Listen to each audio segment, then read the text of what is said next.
रसिको नमस्कार. निनाद इतिहासाचा या कार्यक्रमात मी ज्योत्स्ना गाडगीळ आपल्या सर्वांचं सहर्ष स्वागत करते. इतिहास संशोधक, लेखक, व्याख्याते कैलासवासी निनादराव बेडेकर यांच्या 9व्या स्मृतिदिनानिमित्त आजच्या कार्यक्रमाचं आयोजन करण्यात आलं आहे. या कार्यक्रमाचे आयोजक आहेत इतिहासाच्या पाऊलखुणा, पांचजन्य फाउंडेशन आणि रावसाहेब चॅरिटेबल ट्रस्ट. इतिहासाच्या पाऊलखुणा बहुउद्देशीय संस्था गेली 9 वर्ष सोशल मीडियाच्या माध्यमातून इतिहासाचा ससंदर्भ प्रसार, अभ्यासवर्ग, ऐतिहासिक ग्रंथलेखन, संपादन आणि प्रकाशन क्षेत्रात काम करत आहे. त्याचप्रमाणे ट्विटर सारख्या समाज माध्यमांवरती एकत्र आलेली देव देश धर्मप्रेमी व नंतर चॅरिटेबल ट्रस्ट बनवून समाजोपयोगी उपक्रम करणारी मित्रांची संस्था म्हणजे रावसाहेब चॅरिटेबल ट्रस्ट. आणि पांचजन्य फाउंडेशन म्हणजे केल्याने होत आहे रे, आधी केलेची पाहिजे हे ब्रीदवाक्य घेऊन समाज कल्याणासाठी विविध माध्यमातून प्रयत्न करणारी पुण्यातली संस्था. या तिन्ही संस्थांच्या वतीने आयोजित केलेल्या आजच्या या कार्यक्रमात निनाद काकांच्या आठवणी, इतिहास विषयक चर्चा आणि बरंच काही आपल्याला ऐकायला मिळेल. तत्पूर्वी काकांच्या कार्याचा आढावा घेणारी एक चित्रफित पाहूया.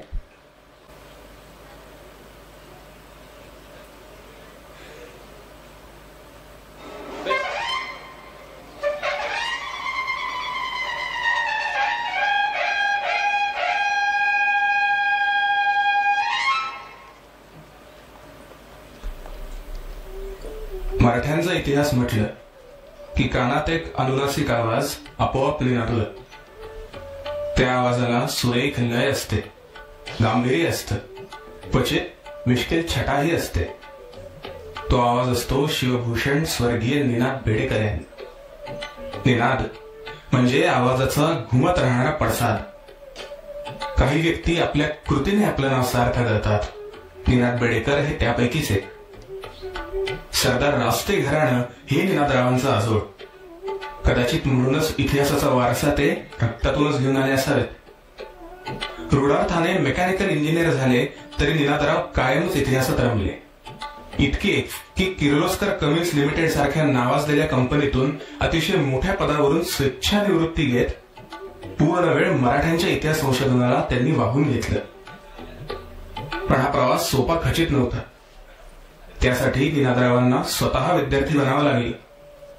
त्यांनी मोडी लिपी तसंच उर्दू, फारसी आणि अरेबिक भाषा आत्मसात केल्या. महाराष्ट्रासह मध्य प्रदेश, तामिळनाडू, आंध्र प्रदेश तसेच परदेशातील तब्बल 75 किल्ल्यांवर त्यांनी विशेष संशोधन केलं. जगभरात फिरून पुरातन कागदपत्रांचा सखोल अभ्यास करून गडकिल्ले धुंडाळले. त्यांचा तुलनात्मक अभ्यास करून नवीन निष्कर्ष काढले. अनेक वर्षांच्या सखोल संशोधनानंतर शिवरायांचा राज्यकारभार आणि मराठेशाही संदर्भात त्यांनी वेगळ्या दृष्टिकोनातून विश्लेषण केलं. छत्रपती शिवाजी महाराज आणि मराठेशाहीच्या इतिहासावर अधिकारवाणीने बोलू शकणाऱ्या थोर अभ्यासकांच्या प्रभावळीत निनाद बेडेकर यांनी स्वतःचं स्थान निर्माण केलं. छत्रपती शिवाजी महाराजांचं युद्ध कौशल्य, नेतृत्व गुण, दुर्ग बांधणी, आरमार उभारणी, शिवाजी महाराज आणि सह्याद्री, शिवाजी महाराजांचा पत्र व्यवहार अशा अनेक पैलूंपैकी प्रत्येकाचा स्वतंत्रपणे विचार करून त्यांनी त्यावर लिखाण केलं. थोरले बाजीराव पेशवे आणि पानिपत हे देखील त्यांचे अतिशय लाडके विषय. निनादरावांची पानिपतावरची 3 दिवसीय व्याख्यानमाला पुणेकरांच्या स्मरणात आजही ताजी आहे. जनसामान्यात विशेषतः विद्यार्थ्यांमध्ये इतिहासाची गोडी निर्माण करण्यासाठी देश विदेशात त्यांनी सुमारे 3,500 व्याख्यानं देऊन मराठ्यांच्या इतिहासात प्रचंड योगदान दिलं. शनिवारवाड्यातील लाईट अँड साऊंड शोचं तसंच पेशवाई या मालिकेचं लिखाण त्यांनी केलं. पुण्याच्या छत्रपती संभाजी महाराज उद्यानात किल्ले बनवण्याची स्पर्धा निनादरावांच्या आग्रहाने सुरू झाली होती. भारत इतिहास संशोधक मंडळाचे ते आजीव सदस्य होते, तर श्री शिवाजी रायगड स्मारक मंडळ आणि महाराष्ट्र कुलोपासक या संस्थांचे अध्यक्ष होते. इतरही अनेक संस्थांचे सदस्य आणि मार्गदर्शक म्हणून त्यांनी कार्य केलं. शिवकालीन इतिहासाबद्दलची त्यांची ही तळमळ लक्षात घेऊन गड किल्ल्यांच्या संवर्धनासाठी महाराष्ट्र राज्य सरकारने नेमलेल्या समितीमध्ये प्रमुख मार्गदर्शक म्हणून निनाद बेडेकर यांची नियुक्ती झाली. ऐतिहासिक कागदपत्रांवर त्यांनी तब्बल 25 शोध निबंधही लिहिलेच. मात्र सामान्यांसाठी इतिहास सोपा व्हावा म्हणून वर्तमानपत्र, मासिक या माध्यमातून त्यांनी सातत्याने लिखाण केलं. लहान मोठ्या 10 पुस्तकांसाठी त्यांनी लेखक, सहलेखक किंवा संपादक म्हणून बहुविध भूमिका पार पाडल्या. 2009 मध्ये वयाची 60 पूर्ण झाल्यावर निनादरावांनी युवक आणि गडप्रेमींना घेऊन 61 दुर्गांवर भ्रमंती करण्याचा संकल्प केला होता. तो संकल्प तर त्यांनी काही महिन्यात पूर्णत्वास नेलाच, पण एकूण वर्षभरात त्यांनी तब्बल 101 दुर्गांना भेटी दिल्या. इतिहास अभ्यासक म्हणून तर निनादरावांची ओळख होतीच, पण त्यांची अजून एक ओळख म्हणजे शिवभूषण. कविभूषणाचे शेकडो छंद निनादरावांना मुखोद्गत होते. त्यांच्याकडून कविभूषण ऐकणं ही श्रोत्यांसाठी विशेष पर्वणी असेल. निनादरावांकडून कविभूषण समजून घेणं म्हणजे एखादी सुरेल मैफिल ऐकण्यागत असे. त्यांच्या बहुतांश व्याख्यानाची सुरुवात किंवा शेवट हा भूषणानेच होत असे. या सगळ्याखेरीज निनादराव उत्तम फोटोग्राफर, अतिशय उत्तम चित्रकार, सृजनशील कवी देखील होते आणि हो, ते एक जाणकार सर्पमित्र देखील होते. इतके बहुआयामी व्यक्तिमत्व ज्यांना ज्यांना प्रत्यक्ष अनुभवायला मिळालं ते नशीबवान. इतिहास आणि समाज दोघांसाठी आयुष्यभर निनादरावांचा हात कायमच देता राहिला. नवोदित इतिहास अभ्यासकांसाठी निनादराव एक खुलं विद्यापीठ होते. निनादरावांकडे कोणीही एखादी शंका घेऊन गेलं की समाधानकारक उत्तर घेऊनच परतत असे. मराठा इतिहासात अनेक विद्यार्थी घडवणाऱ्या अशा या निस्पृह गुरुला आमचा सविनय प्रणाम. आदरणीय निनादरावांचा आवाज यापुढेही मराठ्यांच्या इतिहासात कायम निनादत राहील यात शंका नाही. आजच्या या कार्यक्रमासाठी आज आपल्याला श्रीमती बेडेकर काकू, प्रख्यात दुर्ग अभ्यासक श्रीयुत प्रके घाणेकर सर, डॉक्टर उदय कुलकर्णी सर, श्रीयुत पांडुरंग बलकवडे सर, श्रीयुत मकरंद जोशी सर, श्रीयुत तुषार माने, श्रीयुत सिद्धार्थ राजे असे मान्यवर आपल्याला लाभलेले आहेत. तर आता सर्व मान्यवरांना मी व्यासपीठावर येण्याची विनंती करते आणि त्यांनी दीप प्रज्वलन करून आजच्या कार्यक्रमाचा शुभारंभ करावा असं त्यांना विनवू इच्छिते.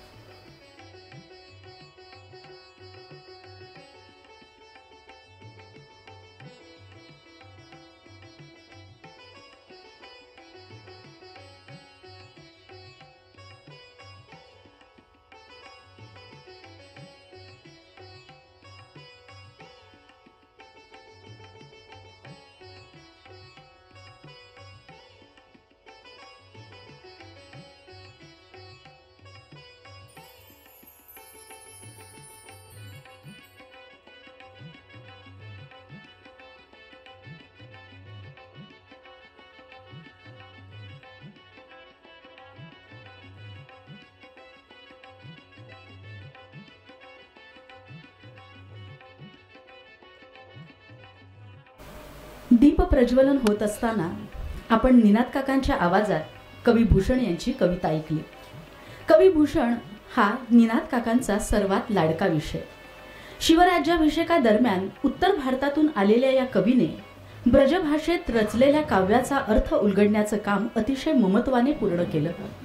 शिवाजी महाराजांच्या कार्यकर्तृत्वाने प्रभावित झालेल्या भूषणाने वर्णिलेले महाराज निनाद काकांनी मूर्तिमंत उभे केले. स्पष्ट आणि खणखणीत आवाजात योग्य तो चढ उतार साधत ते भूषणाचं काव्य मांडत तेव्हा काही क्षण खुद्द भूषणच आपल्या समोरच उभे आहेत की काय असा भास होत असे. आताही आपण तीच अनुभूती घेतली. हाच तो स्मृतिगंध आणि हेच त्यामागचं औचित्य. निनाद काकांचं लेखन, ऐतिहासिक लेखन, कथन यामध्ये ऐतिहासिक पुराव्यांना लालित्यपूर्ण मांडणीची जोड होती. ओघवती भाषा, प्रभावी वाणी, शांतचित्त आणि मुद्देसूद तांत्रिक मांडणी यामुळे त्यांना ऐकणं हे म्हणजे पर्वणी असायची. जे जे आपणासी ठावे ते ते इतरासी सांगावे, शहाणे करून सोडावे सकल जन. समर्थ रामदास स्वामींच्या या उक्तीप्रमाणे ते इतिहास अभ्यासकांसाठी कायम उपलब्ध असायचे. आपल्या प्रचंड ग्रंथसंग्रहातून नेमकी पुस्तकं शोधून काढायचे आणि अभ्यासकांचं पूर्ण शंका समाधान कसं होईल हे ते पाहायचे. गरज पडलीच तर ते जिज्ञासू अभ्यासकाला आपल्याकडची पुस्तकं सुद्धा द्यायचे. तरुण हौशी अभ्यासकांसाठी निनाद काका हे हक्काचा माणूस होते. म्हणूनच आज या कार्यक्रमाच्या निमित्ताने आपण हे इतिहास प्रेम जपणाऱ्या आणि जोपासणाऱ्या 2 अभ्यासकांचा सत्कार करणार आहोत. त्यातले पहिले सत्कार मूर्ती आहेत डॉक्टर श्रीयुत उदय कुलकर्णी सर. पुरस्काराचा एक भाग म्हणून त्यांना आपण जे मानपत्र देणार आहोत त्याचं वाचन इथे करते, जेणेकरून त्यांचा सविस्तर परिचय आणि त्यांच्या कार्याची माहिती आपल्याला मिळेल. राजमान्य राजश्री डॉक्टर उदय स कुलकर्णी यांस. महोदय, महाराष्ट्राला इतिहास संशोधकांची आणि इतिहासकारांची दीर्घ परंपरा आहे. याच परंपरेचा पाईक म्हणून आज समाज आपल्याकडे अत्यंत आदराने पाहतो आहे. भारतीय नौदलातील 16 वर्षांच्या सेवेनंतर सर्जन कमांडर या पदावरून स्वेच्छानिवृत्ती घेत शल्यचिकित्सक म्हणून आपण नागरी जीवनातील प्रवास सुरू केलात. वैद्यकीय व्यवसायातील जबाबदाऱ्या सांभाळत आपण आपली इतिहासाची आवड केवळ जोपासली नाही तर ती फुलवली सुद्धा. इसवी सन 2011 साली सॉल्स्टिस ॲट पानिपत या ग्रंथापासून सुरू झालेला आपला लिखाणाचा प्रवास विलक्षण असून आजवर आपले 7 इंग्रजी ग्रंथ प्रकाशित झाले आहेत. पैकी 4 ग्रंथांचा मराठी अनुवादही झालाय, ज्यातून आपण मराठा साम्राज्याच्या सुवर्ण काळानंतर ससंदर्भ प्रकाश टाकला. मराठ्यांच्या इतिहासातील अत्यंत महत्त्वाच्या तरी तुलनेने दुर्लक्षित राहिलेल्या कालखंडावर आपण इंग्रजीतून सातत्याने लिखाण करून मराठ्यांचा इतिहास मराठ्यांच्या दृष्टिकोनातून महाराष्ट्राबाहेर नेण्याची अत्यंत मोलाची कामगिरी पार पाडली. आपल्या या योगदानासाठी महाराष्ट्र आणि मराठी साहित्य विश्व आपले कायम ऋणी राहील. इतिहासाशी निगडीत आपल्या या बहुमूल्य कार्यासाठी आज आपणास पहिला शिवभूषण कैलासवासी निनादराव बेडेकर स्मृती पुरस्कार प्रदान करताना आम्हाला अतिशय आनंद होत आहे. आपल्या लिखाणातून आणि कार्यातून इतरांना कायम प्रेरणा मिळत राहील असा आम्हाला विश्वास वाटतो. आपल्या भावी वाटचालीसाठी आपणास अनेक शुभेच्छा. माननीय वासंती काकूंना मी विनंती करते की त्यांनी डॉक्टर उदय कुलकर्णी सरांना पुरस्कार देऊन सन्मानित करावं.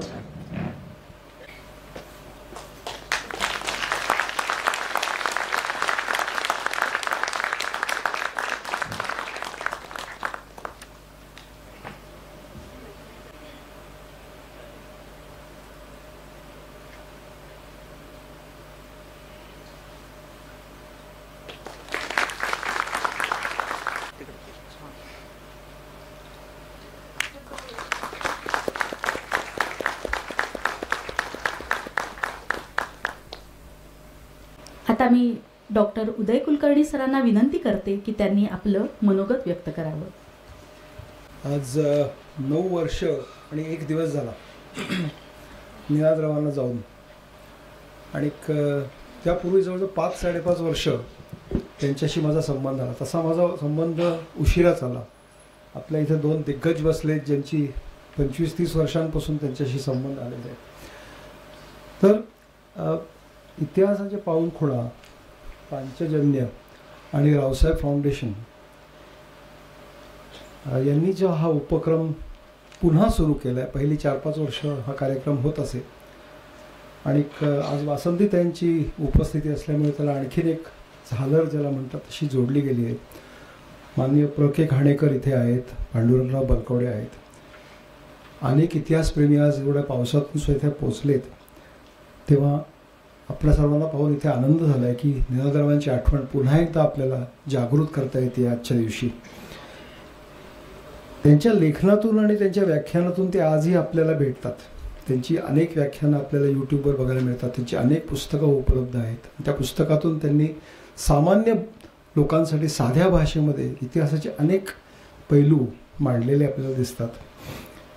तर त्यांना आजच्या या समारंभात आपण या आठवणींना उजाळा देऊन एक प्रकारे हा एक साजरा करतोय त्यांचा स्मृतिदिन असंच म्हणायला पाहिजे.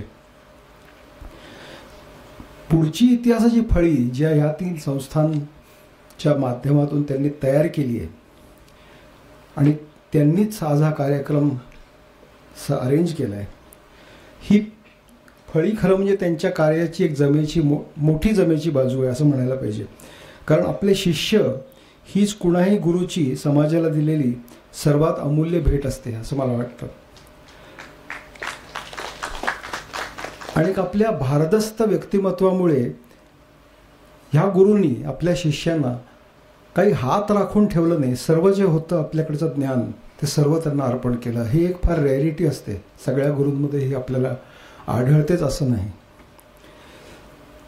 माझी त्यांची भेट पहिल्यांदा 18 ऑगस्ट 2010 बाजीराव साहेबांचा जन्मदिवस होता. आणि माझ्या जे इतिहास वाचन चाललं होतं त्या काळी त्याच्यात एक सारखी तळमळ होती की मराठ्यांचा इतिहास महाराष्ट्राच्या बाहेर बऱ्यापैकी लोकांना माहीत नाही आहे. तो इंग्रजीत मांडण्याची जरूर आहे. त्याची मांडणी व्यवस्थित होत नाही आहे. एकतर्फी इतिहास मांडला जातो आहे. ते करेक्शन करण्याची गरज आहे. तर ह्याच्यातून मला जेव्हा मी 2009 साली त्यांची व्याख्यानं ऐकली 3 दिवस पानिपतावर आणि पानिपताची 250 वर्ष त्यावेळेला पूर्ण झाली होती, तेव्हा मला वाटलं की हा विषय आपण हाताळावा. कारण खूपच त्याच्याबद्दल विपर्यास आपल्याला वाचायला तोपर्यंत मिळत होता. त्यामुळे त्या टिळक स्मारक मंदिरात बॅकस्टेजला जाऊन मी त्यांना प्रथम भेटलो त्या दिवशी. आणि त्यांना मी बोललेलं पहिलं वाक्य हेच होतं की पानिपत पुस्तक लिहायचा प्रयत्न करतोय. कारण त्यावेळेला स्वतःबद्दल काही आपल्याला कॉन्फिडन्स नसतो. आपण इतिहासाचं शिक्षण घेतलेलं नाही. ट्रेंड हिस्टोरियन असणं हल्ले फार महत्त्वाचं धरलं जातं. पण गंमत अशी आहे की बरीचशी इतिहासाची पुस्तकं ट्रेंड हिस्टोरियननी लिहिलेली नसतात, इतरांनी लिहिलेली जास्त असतात. त्यामुळे याच्यातून त्यांना जेव्हा मी असं सांगितलं त्यांनी लगेच त्यांचा नंबर दिला. मला म्हटले घरी भेटायला या. माझं जे मॅन्युस्क्रिप्ट होतं ते त्यांना दिलं. त्यांनी चाळलं. एक बारीक नकाशात चुका होत्या त्या ते पॉईंट आऊट केल्या आणि म्हणाले चांगलं झालं आहे. आणि त्यामुळे ते पुस्तक आता छापायचं असा एक त्यावेळेला निश्चय त्यांच्या ह्या अभिप्रायामुळे झाला. आणि त्या आदल्या वर्षी जे 3 दिवस त्यांनी भाषणं दिली होती पानिपतावर मंडळात, अभूतपूर्व गर्दी त्या 3 दिवसात जमली होती. रस्त्यापर्यंत गर्दी केली होती. अनेक स्क्रीन लावावे लागले होते लोकांना तो विषय ऐकण्यासाठी.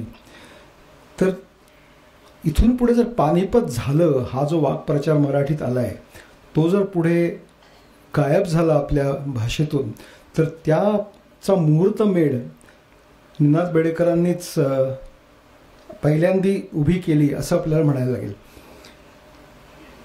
एकीकडे पानिपतचं पुस्तक प्रकाशन झालं 2011 साली. हे प्रकाशन झालं तेव्हा ते त्यावर्षी 61 किल्ले ते 101 किल्ले शेवटी त्यांनी केले. त्यावर्षी ते उपस्थित होते. बाबासाहेब पुरंदरे उपस्थित होते. आणि 2011 साली असं कोणालाही वाटलं नाही की हे आपल्याबरोबर आणखीन केवळ 4च वर्ष असतील. कारण त्यावेळेला तब्येत त्यांची अगदी उत्तम होती. पुढे इंग्लंडहून मला काही कागद मिळाले. एक 200 काही मोडी आणि फारसी कागद हाती लागले आणि ते घेऊन मी त्यांच्याकडे गेलो. त्याचं लिप्यांतर करायला, कारण तोपर्यंत मला मोडी काही येत नव्हतं. आणि ते लिप्यांतर करताच मला सुद्धा मोडी थोडंफार वाचता येऊ लागलं. आणि नंतर ते बखर पानिपतची ह्या त्यातले एक 80 पानं आम्ही प्रकाशित केली. त्याचा इंग्रजी अनुवाद केला. कारण पहिल्यापासून इंग्रजीमध्ये पुस्तकं सादर करायची हा माझा ध्येय असल्यामुळे ते अनुवाद केला. तर त्याच्या प्रकाशन समारंभात माझ्या लक्षात आहे, बाळासाहेब पण होते. म्हटले इतके दिवस फक्त इंजिनियर ह्याच्यावर लुडबुड करत होते इतिहासात, पण आता ह्याच्यात सर्जन पण चिरफाड करू लागलेत. तेव्हा ती चिरफाड अजूनपर्यंत जी चालली आहे ती त्या दिवसापासून चालूच आहे. तर ह्या लिप्यांतराच्या काळामध्ये जवळजवळ वर्षभर आठवड्यातून एकदा दोनदा 2-2.5 तास त्यांच्या शेजारी बसून मध्ये मध्ये वासंतीताईंच्याकडून मिळालेला चहा, कधी सरबत असं पीत इतर अवांतर गप्पा मारत असे 2-2.5 तास मी आठवड्याला 5 तास ह्याच्यात जायचे. पानं 4-5 आमची लिहून व्हायची, पण गप्पा खूप इतर गोष्टींच्या होत असायच्या. असा तो फार एक प्रकारे ते मंतरलेले दिवस होते असं म्हणायला हरकत नाही. बखर पानिपतच्या वेळेस मला एक उदाहरण आठवतं. त्यांची दृष्टी जी होती ना, जशी विशाल होती तशी सूक्ष्मही होती. तिथे बसल्या त्यांच्या नजरेत एक वाक्य आलं, अब्दालीची नड दिल्लीच्या पातशाहीत ऋतो देणे अयोग्य, असं एक सदाशिवराव भाऊंचं पत्र आहे. त्यात हे फार फेमस वाक्य आहे. मला म्हटलं ही मोडी वाचनातली चूक आहे. तुम्ही बघा राजवाडे खंड 1 मध्ये हे पत्र आहे. मला वाटतं 167 नंबरचं पत्र आहे. तर नड म्हणजे ऑब्स्टेकल किंवा इम्पेडिमेंट असा अर्थ होतो, अडथळा आलेला आहे. पण ते म्हटले नड नाही आहे, जड आहे. कारण जड म्हणजे मुळं, रूट्स. आणि ते म्हटले न आणि ज मोडीमध्ये जवळजवळ असल्यामुळे ही वाचनात चूक झाली. ती खरं म्हणजे अब्दालीची जड इथे ऋतू देणे अयोग्य असं आहे. तेव्हा हे बारीकशी जे गोष्टी असायच्या ह्या यांच्याकडे त्यांचं लक्ष जात असे. आणि हे फार कमी लोक हे नोटीस करतात अशा बारीक बारीक गोष्टी. 2011 साली त्यांना रायगडावर जेव्हा शिवाजी रायगड मंडळाने पुरस्कार दिला त्यावेळेला मी तिकडे होतो. पहाटे आम्ही घाणेकर सरांनी आम्हाला पूर्ण रायगड किल्ला त्यावेळेला फिरून दाखवलाही होता. आणि त्यावेळेला त्यांचं शिवभूषण पुस्तकाचं प्रकाशनही झालं होतं. आणि त्याच्या पुढच्या वर्षी 2012 साली मी राजगडावर पूर्वी गेलो होतो म्हणून म्हटलं एकदा निनादरावांच्या बरोबर जावं म्हणून 2012 साली निनादरावांच्या बरोबर राजगड चढून गेलो. आणि तेव्हा राजगड आम्हाला बघायला मिळाला. पण त्यानंतर लवकरच त्यांना एक आजारपणामुळे हॉस्पिटलमध्ये ॲडमिट व्हायला लागलं. आणि थोडीशी तब्येत फारशी काही नरम गरम अशीच असायची त्यानंतर. त्यामुळे त्यांना डॉक्टर असून मी एक रुग्णालयात त्यानंतर भेटलो. आणि मग हे सगळं आमच्या बखर पानिपतची मराठी अनुवाद पानिपतचा हे सगळं पुढे काम चाललं होतं. तर 2015 साली जानेवारीत त्यांच्याच घरी असताना मला आठवतं आहे उदय निरगुडकरांचा फोन आला होता की ते बखर पानिपतसाठी तुमचा एक हार्ट टू हार्टमध्ये इंटरव्ह्यू घ्यायचा आहे. म्हटलं फक्त माझा घेऊन पुरणार नाही, तुम्हाला निनादरावांना पण बोलवायला लागेल. तर आम्ही दोघं बसून गाडीतून त्यांच्या स्टुडिओत गेलो. 4.5-5 तास वाटेत गप्पा झाल्या. परत येताना परत 5 तास गप्पा झाल्या. तिकडे रेकॉर्डिंग झालं, तेही आता यूट्यूबवर सगळे बघू शकतात. आणि त्याच्यानंतर मार्चमध्ये 2015 साली वासंतीताई निनादराव आम्ही गाडीतून सांगली कोल्हापूरला एका दौऱ्यावर गेलो होतो. सांगलीला त्यांचं एक व्याख्यान होतं. आणि त्याच्यानंतर मी त्यांना म्हटलं मी येतोय कारण मला विजयदुर्ग तुमच्याबरोबर बघायचं आहे. विजयदुर्गचा एक 18व्या शतकाचा नकाशा घेऊन आम्ही दोघं विजयदुर्गवर फिरून आलो. विजयदुर्गमध्ये प्रवेश करताना मला म्हणले तो 2012 साली जे मी राजगडावर गेलो त्यानंतर पहिल्यांदाच एखाद्या किल्ल्यात प्रवेश केला आहे. हे त्यांचे शेवटचे 2 राजगड आणि विजयदुर्ग हे 2च किल्ले त्यांनी शेवटचे बघितले. पानिपतचं माझं पुस्तक झालं. माझी अशी इच्छा होती की आता पानिपत 1761ला संपलं, याच्या पुढे आता माधवराव नारायणराव ह्या काळाचं एक पुस्तक लिहावं. तर काय फार पुस्तकं आपण लिहायचं असं बेत नव्हतं. उरलेल्या कामात हे संपवून टाकावं.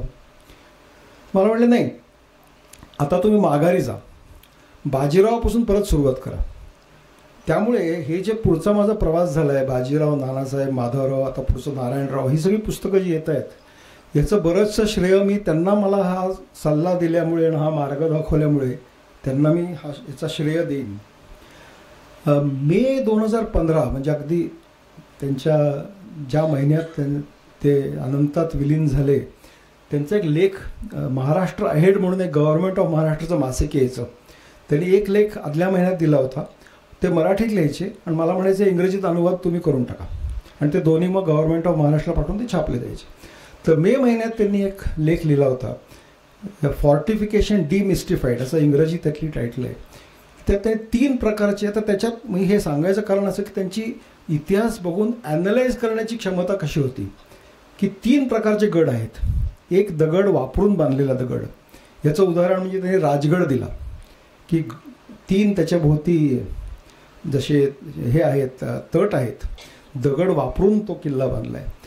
दुसरा दगड फोडून काढून किल्ला बांधला आहे. त्याचं उदाहरण दौलताबाद असं त्यांनी त्याच्यात मांडलं की याच्यात दगड काढला आहे. तो वेरूळच्या बांधकामाच्या वेळेला तो किल्ला सगळा खणला गेला आणि त्यामुळे ते किल्ल्याचं असे उभे तट पडले असं त्या लेखात त्यांनी दिलं आहे. आणि तिसरं त्यांनी सांगितलं की दगड अदृश्य करून किल्ला बांधला आहे आणि त्याच्यात त्यांनी विजयदुर्गच्या अदृश्य पाण्याखालच्या भिंतीचं उदाहरण दिलं होतं. तेव्हा असं एक इतिहास नुसतं वाचून त्याच्यातून 3-4 गोष्टी कनेक्ट करून त्याच्यातून एक काहीतरी ॲनालिसिस करण्याची क्षमता जी त्यांच्यात होती ती मी दुसरीकडे कुठेही पाहिलेली नाही आहे. मराठी अनुवाद झालेलं पानिपत 24 मे 2015 साली त्यांच्या अध्यक्षतेखाली प्रकाशन होणार होतं. आणि 4 मेला मी त्यांच्याकडे प्रूफ कॉपी घेऊन गेलो होतो. मी त्यांना म्हटलं तुम्हाला पिकअप करायला वगैरे येऊ का त्या दिवशी. तिच्या नेहमीच्या शैलीत म्हटले छे मी आपलं येईन. पण त्या दिवशी मी ऐकलं त्यांनी वासंतीनं सांगितलं की माझ्या 8 तारखेचं एक व्याख्यान आहे ते कॅन्सल करून. आणि पुढचा फोन मला 8 तारखेला वासंताईंचा आला की त्या हॉस्पिटलमध्ये आहे, तुम्ही इकडे या. आणि ती आमची शेवटची भेट, कारण 10 तारखेला ते त्यांचं अनंतात विलीन झाले. त्यामुळे हे काही काही थोडक्या वेळामध्ये मी काही आठवणी सांगितल्या. खूप गोष्टी सांगण्यासारख्या आहेत आणि तरी घाणेकर सर जास्त सांगू शकतील. पण इतिहासाचे पाऊलखुणा, पांचजन्य आणि रावसाहेब या 3 संस्थांनी हा कार्यक्रम घडवून आणला. मला त्यांच्या आठवणींना उजाळा देण्यास संधी दिली, याबद्दल मी त्यांचा आभारी आहे. मला शिवभूषण श्री निनाद बेडेकर या पुरस्काराने सन्मानित केलं. याला मी निनादजींचा आशीर्वाद समजतो. वासंतीताईंनी मला दिलं असेल तरी निनादरावांनी दिलं असं मी समजतो. आणि हा आशीर्वाद फार महत्त्वाचा आहे पुढच्या कार्यासाठी. तर निनादजींच्या स्मृतीला नम्र अभिवादन, मनापासून अभिवादन करून माझे 2 शब्द संपवतो. धन्यवाद सर. आपण म्हणालात की सर्जन हे चिरफाड करतात, म्हणजे वैद्यकीय क्षेत्रात असो नाही तर आता इतिहासामध्ये. पण मला असं थोडंसं नमूद करावं असं वाटतं की वैद्यकीय क्षेत्रामध्ये जसे सर्जन महत्त्वाचे आहेत तसे मराठी साहित्यामध्ये सृजनशीलता सुद्धा महत्त्वाची आहे. आणि आपण दोन्ही क्षेत्रामध्ये हा उत्तम समतोल साधलात आणि समाजासाठी जे महत्त्वपूर्ण योगदान देताय त्यासाठी आम्ही सगळेच जण आपले कायम ऋणी राहू. धन्यवाद सर.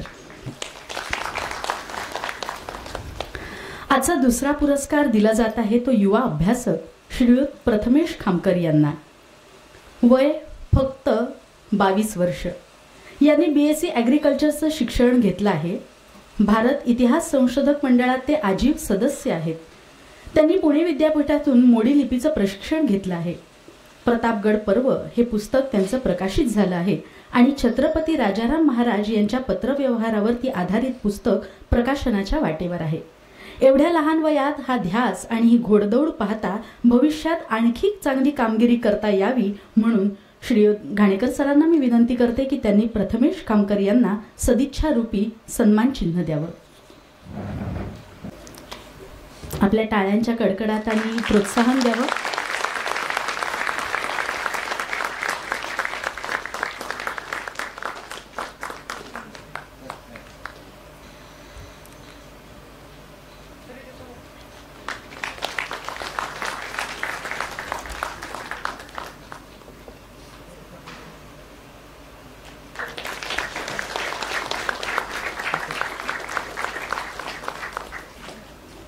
अभिनंदन प्रथमेशजी.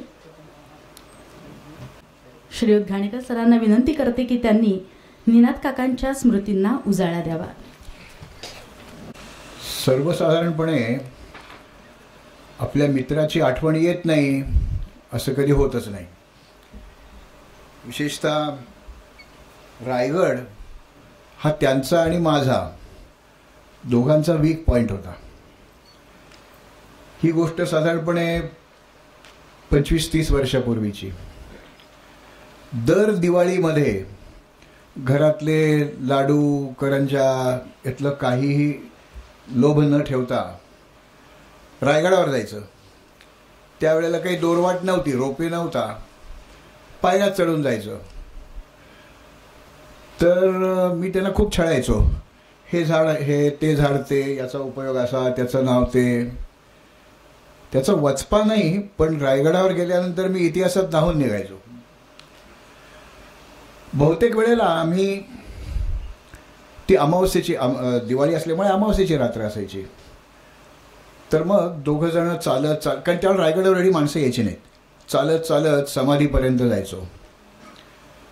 2 वेळेला मला आठवत आहे की माझे आणखी एक मित्र तुकाराम जाधव, ज्यांनी रायगडच्या त्या उभ्या डोंगराला अर्ध्या उंचीवरनं प्रदक्षिणा घातली होती. आपल्याला ते बघणंही अवघड असतं, पण तेही भूषणाचे अभ्यासक होते. ते पार्ल्यावरनं आम्ही पुण्यावरनं असे जाऊन तिथे त्या समाधीशी बसायचो. निनादराव एखादा छंद भूषणाचा ऐकवायचे आणि जी काय थोडीशी टाईम गॅप मिळेल त्यावेळेला तुकाराम जाधव त्याचा मराठीत अनुवाद करून छंदबद्ध असं ते ऐकवायचे. अशा कितीतरी रात्री मला आठवत आहेत. शिवाजी महाराजांचं जे भूषणाने सांगितलेलं चरित्र आहे हे खूप वेगळं प्रकरण आहे. हे त्यांच्याकडनं मला पहिल्यांदा खरं कळलं. की भूषणाने लिहिलेला तो ग्रंथ हा व्याकरणाचा ग्रंथ आहे. एक छंद आणि त्याच्यासाठी उदाहरण घेताना मात्र शिवाजी महाराजांच्या आयुष्यातला प्रसंग अशी ती सांगड घालून केलेलं तो ग्रंथ आहे. निनादरावांना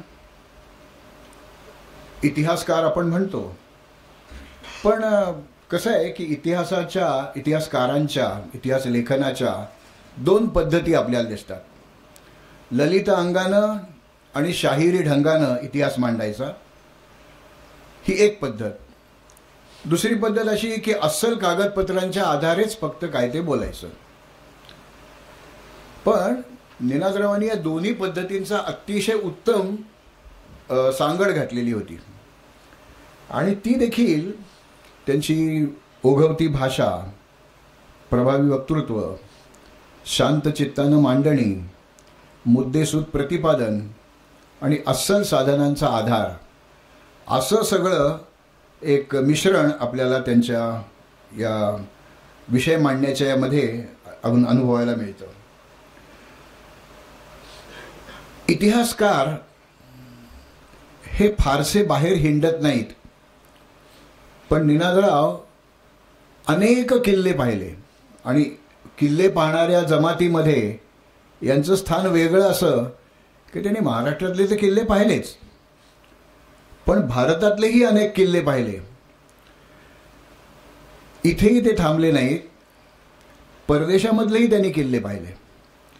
त्यामुळे तिथले कॅसल्स अँड मनोर्स, भारतातले इतर ज्याला आपण फॉर्टिफाईड पॅलेसेस म्हणू असे किल्ले म्हणजे जे उत्तरेमध्ये जास्त आहेत, आणि महाराष्ट्रातले फायटिंग फोर्ट्स, लढाऊ किल्ले, यांचा तौलनिक अभ्यास त्यांना या सगळ्या भटकंतीमुळे करता आला.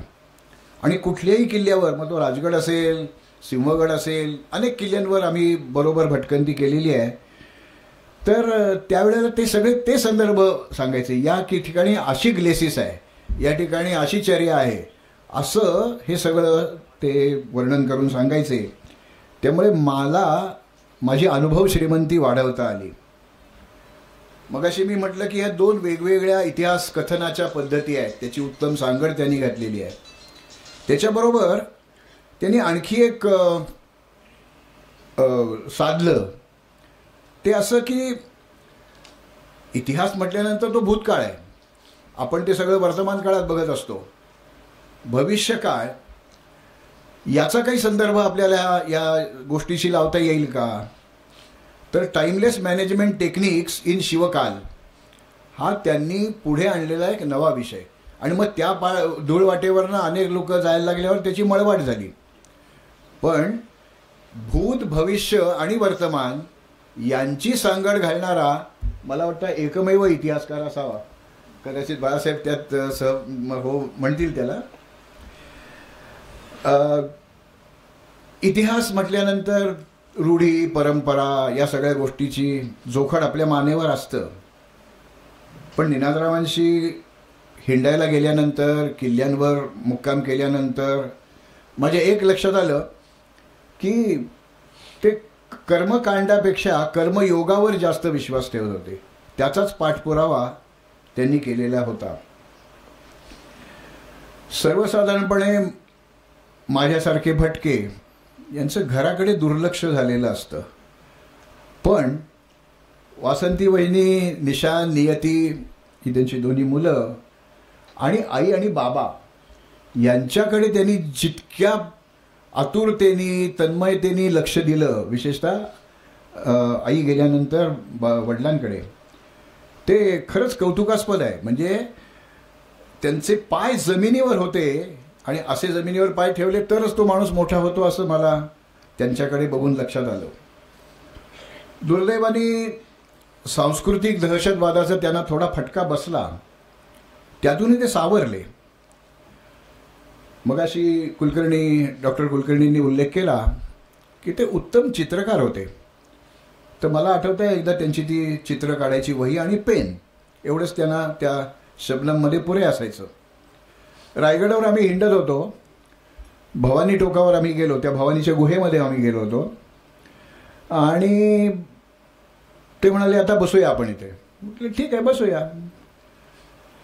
आणि मग त्याने ती वही काढली आणि इतकं उत्कृष्ट देखावा त्यात त्याने किती एक 5-7 मिनिटात नुसते पेनचे फटकारे करून तो त्यांनी काढला. ते उत्तम चित्रकार होते हे त्यानंतर मला कळायला लागलं. खरं तर असं आहे की जवळजवळ 35 पुस्तकं, शेकडो लेख, हजारो व्याख्यानं, अनेक संशोधन निबंध असं लिहिणारे हे चालतं बोलतं विद्यापीठच होतं आणि त्यांच्याकडनं घेण्यासारखं खूप होतं. इतिहासाचा अभ्यासपूर्ण धांडोळा घ्यावा आणि तो रंजक पद्धतीने समाजापुढे मांडावा हा त्यांचा ध्यास त्यांनी शेवटपर्यंत जपला. मला दिलेली 6.5 मिनिटं झाली आहेत, पण अजून 1-1.5 मिनिट आहे माझ्याकडे. निनादरावांची एक शेवटची इच्छा होती. ती इच्छा काय होती हे मी सांगणार नाही आहे, पण बेडेकर कुटुंबियांनी मला ती इच्छापूर्ती त्यांची करण्यासाठी जे काही करावं लागलं होतं त्यात सहभागी करून घेतलं. कारण निनादराव आणि मी 40-42 वर्ष तरी मित्र होतो आणि त्यांची शेवटची इच्छा पुरी करण्यात माझा सहभाग होता हे मला खूप वेगळं वाटलं. खरं तर खूप मंडळी बोलणार आहेत, मी फार न बोलणं जास्त चांगलं, तर मला ही संधी इथे दिली त्याबद्दल मी त्यांचे आभार मानतो आणि निनादरावांच्या स्मृतीला वंदन करतो आणि इथे थांबतो. धन्यवाद सर. आजच्या कार्यक्रमाला डॉक्टर श्रीयुत सचिन जोशी सर, ज्येष्ठ दुर्ग अभ्यासक श्रीयुत आनंद पाळंदे सर, श्रीयुत मोहन शेटे सर, श्रीमती मोहिनी करकरेताई, श्रीयुत समित पोतनी सर, श्रीयुत योगेश्वर गंधे सर, श्रीयुत वसंत लिमये सर हेही मान्यवर उपस्थित आहेत. त्या सर्वांचंही स्वागत करते. आता कार्यक्रमाच्या उत्तरार्धाकडे आपण जाणार आहोत. त्यामध्ये 61व्या वर्षी 61 किल्ल्यांना भेट देणारे निनाद काका, दुर्ग संवर्धनाबद्दल स्पष्ट भूमिका मांडणारे निनाद काका, शिवकाळ आणि वर्तमान काळाची सांगड घालणारे निनाद काका, फारसी, अरबी, उर्दू अशा भाषांचा अभ्यास करणारे निनाद काका असे त्यांच्या व्यक्तिमत्वाचे आणखीही पैलू जाणून घेण्यासाठी तसंच इतिहासविषयक चर्चा करण्यासाठी आता प्रश्नोत्तराचा एक छानसा कार्यक्रम होणार आहे आणि त्या संदर्भातली पुढील सूत्र श्रीयुत प्रसाद ठोसर यांच्याकडे मी देते आणि व्यासपीठावरील सर्व मान्यवरांना विनंती करते की त्यांनी कृपया प्रेक्षकांमध्ये पहिल्या रांगेमध्ये स्थानापन्न व्हावं. धन्यवाद. नमस्कार. इतिहास क्षेत्रात नावाजलेले नामवंत डॉक्टर उदय कुलकर्णी सर, प्राध्यापक प्रके घाणेकर सर, आदरणीय काकू आणि एवढ्या दणदणीत पावसामध्ये हे सभागृह संपूर्ण भरवणारे आपण सगळेजण, एकदा आपण आपल्या सगळ्यांसाठी टाळ्या होऊन जाऊ दे. धन्यवाद. यांची ओळख करून द्यायची गरज नाही आहे, खरं तर माझीच ओळख मला करून द्यायची आहे आज, पण औपचारिकता म्हणून मी सांगतो. कौस्तुभ कस्तुरे. लहानपणापासूनच इतिहासात रुची असणाऱ्या कौस्तुभला पुढे शिवशाहीर बाबासाहेब पुरंदरे यांचा सहवास लाभला. मोडी लिपी, साधन ग्रंथ आणि पुढे पेशवाई या सुप्रसिद्ध ग्रंथाच्या लिखाणापर्यंत कौस्तुभचा प्रवास गेलेला आहे. इतिहासाच्या पाऊलखुणा भाग 1 आणि 2, समर्थ, धुरंधर, शहामत पन्हा असे एकूण 10 ऐतिहासिक ग्रंथ कौस्तुभने लिहिले आहेत, व्याख्यानं दिली आहेत. कौस्तुभ आज एक कॉर्पोरेट MNC मध्ये मॅनेजर या पदावर कार्यरत आहे. सौरभ बसलाय. चौफेर वाचन असणाऱ्या सौरभचं सहज सुचलं म्हणून हा ब्लॉग खूप प्रसिद्ध झालेला आहे. कमी शब्दात गोष्टी सोप्या करून सांगणं यामध्ये सौरभचा हातखंडा आहे. इतिहासाच्या आवडीमुळेच सौरभने इतिहासाच्या पाऊलखुणा खंड 2 मध्ये सहलेखन केलंय. बाजीराव पेशवा हा सौरभचा आवडता विषय. त्यामुळेच आज सौरभ जाहिरात क्षेत्रात आज एका मोठ्या पदावर काम करतो. रोहित पवार, नाव इंटरेस्टिंग आहे ना. 2012 साली शिवाजीराजे आणि संभाजीराजे हे 2 लोकप्रिय अँड्रॉइड ॲप, हे लक्ष द्यावं लागेल, 2 छान ॲप बनवून रोहितचा इतिहासाचा प्रवास सुरू झाला. खूप हिट झाले होते ॲप तेव्हा. आणि मग पुढे टीमसोबत इतिहासाच्या पाऊलखुणा खंड 1 आणि 2 मध्ये लिखाण केलं. टेक्नो सेव्ही आहे, आणि आजकालच्या तरुणाईला आकर्षित करणाऱ्या इंस्टाग्रामच्या रील बनवण्यामध्ये रोहितचा हातखंडा आहे. इतिहासाचा केवळ ससंदर्भ प्रसार व्हावा या हेतूने 2015 या तिघांनी मिळून इतिहासाच्या पाऊलखुणा या फेसबुक समूहाची स्थापना केली आणि आज त्या समूहास थोडके नव्हे 60,000 लोक जोडले गेलेली आहेत.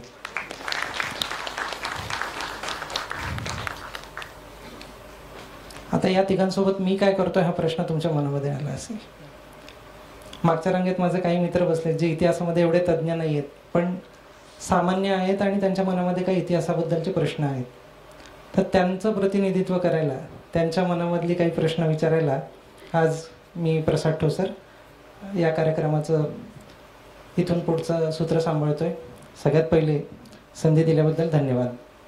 आज निनादरावांच्या स्मृतिदिन या कार्यक्रमाच्या इथे मला इथे बसायचं सौभाग्य मिळालं. मी खूप कृतकृत्य फील करतोय सध्या. कार्यक्रमाच्या आयोजनाच्या वेळेस काही प्रमुख पाहुण्यांशी संपर्क साधण्यात आला. त्यांच्या मनामध्ये हा प्रश्न होता आणि आमच्याही काही मित्रांच्या मनामध्ये हा प्रश्न होता. तर मी सुरुवात त्याच प्रश्नाने करेल. मे बी डॉक्टर उदय या प्रश्नाला रिझेंबल करतील. निनादरावांचा 9वा स्मृतिदिन, नेमका 9वाच का या कार्यक्रमाच्या आयोजनासाठी, किंवा 10वा नाही, किंवा या अगोदर या कार्यक्रमाचा कसा प्रवास झाला आणि आजच का? कौस्तुभ. नमस्कार. खरं सांगायचं तर ह्याचं उत्तर आम्ही तिघही आत्ता स्पष्ट किंवा ठरवून देऊ शकतो असं नाही. सुरुवात आमची निनादरावांच्या अगदीच शेवटच्या दिवसांपासून किंवा थोडीशी आधीही झाली होती. विशाल खोळे आपल्यासोबत आहेत, विद्याचरण पुरंदरे आपल्यासोबत आहेत. काकांच्या नंतर म्हणजे 10 मेच्या नंतर पुढच्या 3 महिन्यात आम्ही सगळे पुन्हा एकत्र आलो. काकांनी, निनादरावांनी जे काही आत्तापर्यंत एक पायंडा घालून दिला होता की ससंदर्भ इतिहास तो तुम्ही कोणत्याही पद्धतीने ट्विक न करता, कोणत्याही पद्धतीने त्याची मोडतोड न करता तुम्ही लोकांपर्यंत न्यायचा आहे. तर आमच्या सगळ्यांच्या मनात एक ते घोळत होतं की काहीतरी करायचं. आणि अर्थात बाबासाहेब होते, अजूनही आपल्याकडे संशोधक होते, शिवदे सर होते. या सगळ्याचं काहीतरी आपण करू शकतो, आपण काहीतरी देणं लागतो. पहिली गोष्ट या सगळ्यांनी आम्हाला शिकवलं किंवा ह्यांच्याकडनं आम्ही कळत नकळत शिकत गेलो, त्यांचं काहीतरी देणं लागतं म्हणून. आणि त्याच्याही पुढे जाऊन आपली काहीतरी एक जबाबदारी आहे. आमच्यापैकी कोणीही इतिहास क्षेत्रातला नाही, म्हणजे आता सर जसं म्हणाले की इतिहास लिहिला जातो हा शक्यतो नॉन त्या कॅटेगरीला लोकांकडनंच लिहिला जातो. तर आमच्यापैकी कोणीही इतिहासाशी संबंधित हेट नाही आहे. पण हा सगळा प्रवास सुरू झाला काकांच्या म्हणजे या दिवसानंतर 10 तारखेनंतर पुढच्या 3 महिन्यात आम्ही पुन्हा एकत्र आलो. आमचं ठिकाणही एक असं ठरलेलं विशिष्ट होतं. उंबरखिंडीत आम्ही सगळे भेटलो, पाऊस चालू होता. असंच टिपिकल भिजत काय काकांचं एक ओव्हरऑल स्ट्रॅटेजी असायची किंवा कशा पद्धतीने लोकांसमोर इतिहास न्यायचा. मग त्याच्यावरती खल झाला काय करावं काय नाही. मग एक गोष्टी होत गेल्या. 9 वर्षात पुढच्या म्हणजे मूळ प्रश्न तो होता की 2015च्या नंतर 2024 का उजाडावं लागलं. तर खरं तर तसं नाहीये. 2015 पासून ते आतापर्यंत अनेक ऍक्टिव्हिटीज ऑलरेडी इतिहासाच्या पाऊलखुणाकडनं आणि मित्रमंडळींकडनं झालेल्या होत्या. मग त्याच्यात अगदीच पहिले आम्ही रायगडावरती मोहीम काढली होती. एक रात्र रायगडावरती. डॉक्टर सचिन जोशी आपल्याबरोबर आहेत. सचिन सरांच्या मार्गदर्शनाखाली पूर्ण किल्ला कोजागिरीच्या चंद्राच्या प्रकाशात पूर्ण फिरायचा. दूध आणि ते सगळं असतंच आपलं. त्याच्या व्यतिरिक्त किल्ल्याची माहिती घ्यायची. आर्किटेक्चरल पॉईंट ऑफ व्ह्यूने तुम्हाला किल्ला बघता येतो, आर्किओलॉजिकल पॉईंट ऑफ व्ह्यूने तुम्हाला किल्ला बघता येतो. म्हणजे किल्ल्याचं महत्त्व तुम्हाला कळतं. असे पुढे आम्ही सज्जनगड, सिंहगड वगैरे हे वेगळे किल्ले घेतले होते. हे दरवर्षीचे आमचे उपक्रम सुरू झाले होते. इतिहासाच्या पाऊलखुणा समूह सुरू झाला हा 2015च्या जुलैमध्ये सुरू झाला. तिथपासून हे सगळे ऑगस्टमध्ये सुरू झालं तिथपासून हे सगळे उपक्रम सुरू झाले. मग अभ्यास वर्ग आले, किल्ल्यांवरची भ्रमंती आली, त्याच्यानंतर ऑनलाईन ऑफलाईन व्याख्यानमाला आल्या, वर्कशॉप्स मोडीचे किंवा इतर वर्कशॉप्स होत राहिले. मध्यंतरी कोविडचा काळ थोडाफार आपला विचित्र गेला. 3 वर्ष कोणालाच काही करता येत नव्हतं. ऑनलाईन कार्यक्रम चालू होते. पण ते कोविड झाल्यानंतर आता पुढची ही काही 2-3 वर्ष आहेत त्याच्यात आमच्या डोक्यात काहीतरी एक असं झालं की आता काहीतरी रिजिड स्वरूपात यायला लोकांच्या समोर गरजेचं आहे. त्यामुळे आता ही सुरुवात कायम राहील. त्या खिंडीबद्दल काही सांगू शकशील रोहित? हां, म्हणजे त्याला ऐतिहासिक महत्त्व आहेच. म्हणजे कारतलब खान जसा वर आला आणि शिवाजी महाराजांचं ते सगळं प्रकरण शिवभारत ग्रंथात तर आलेच आहे सगळं.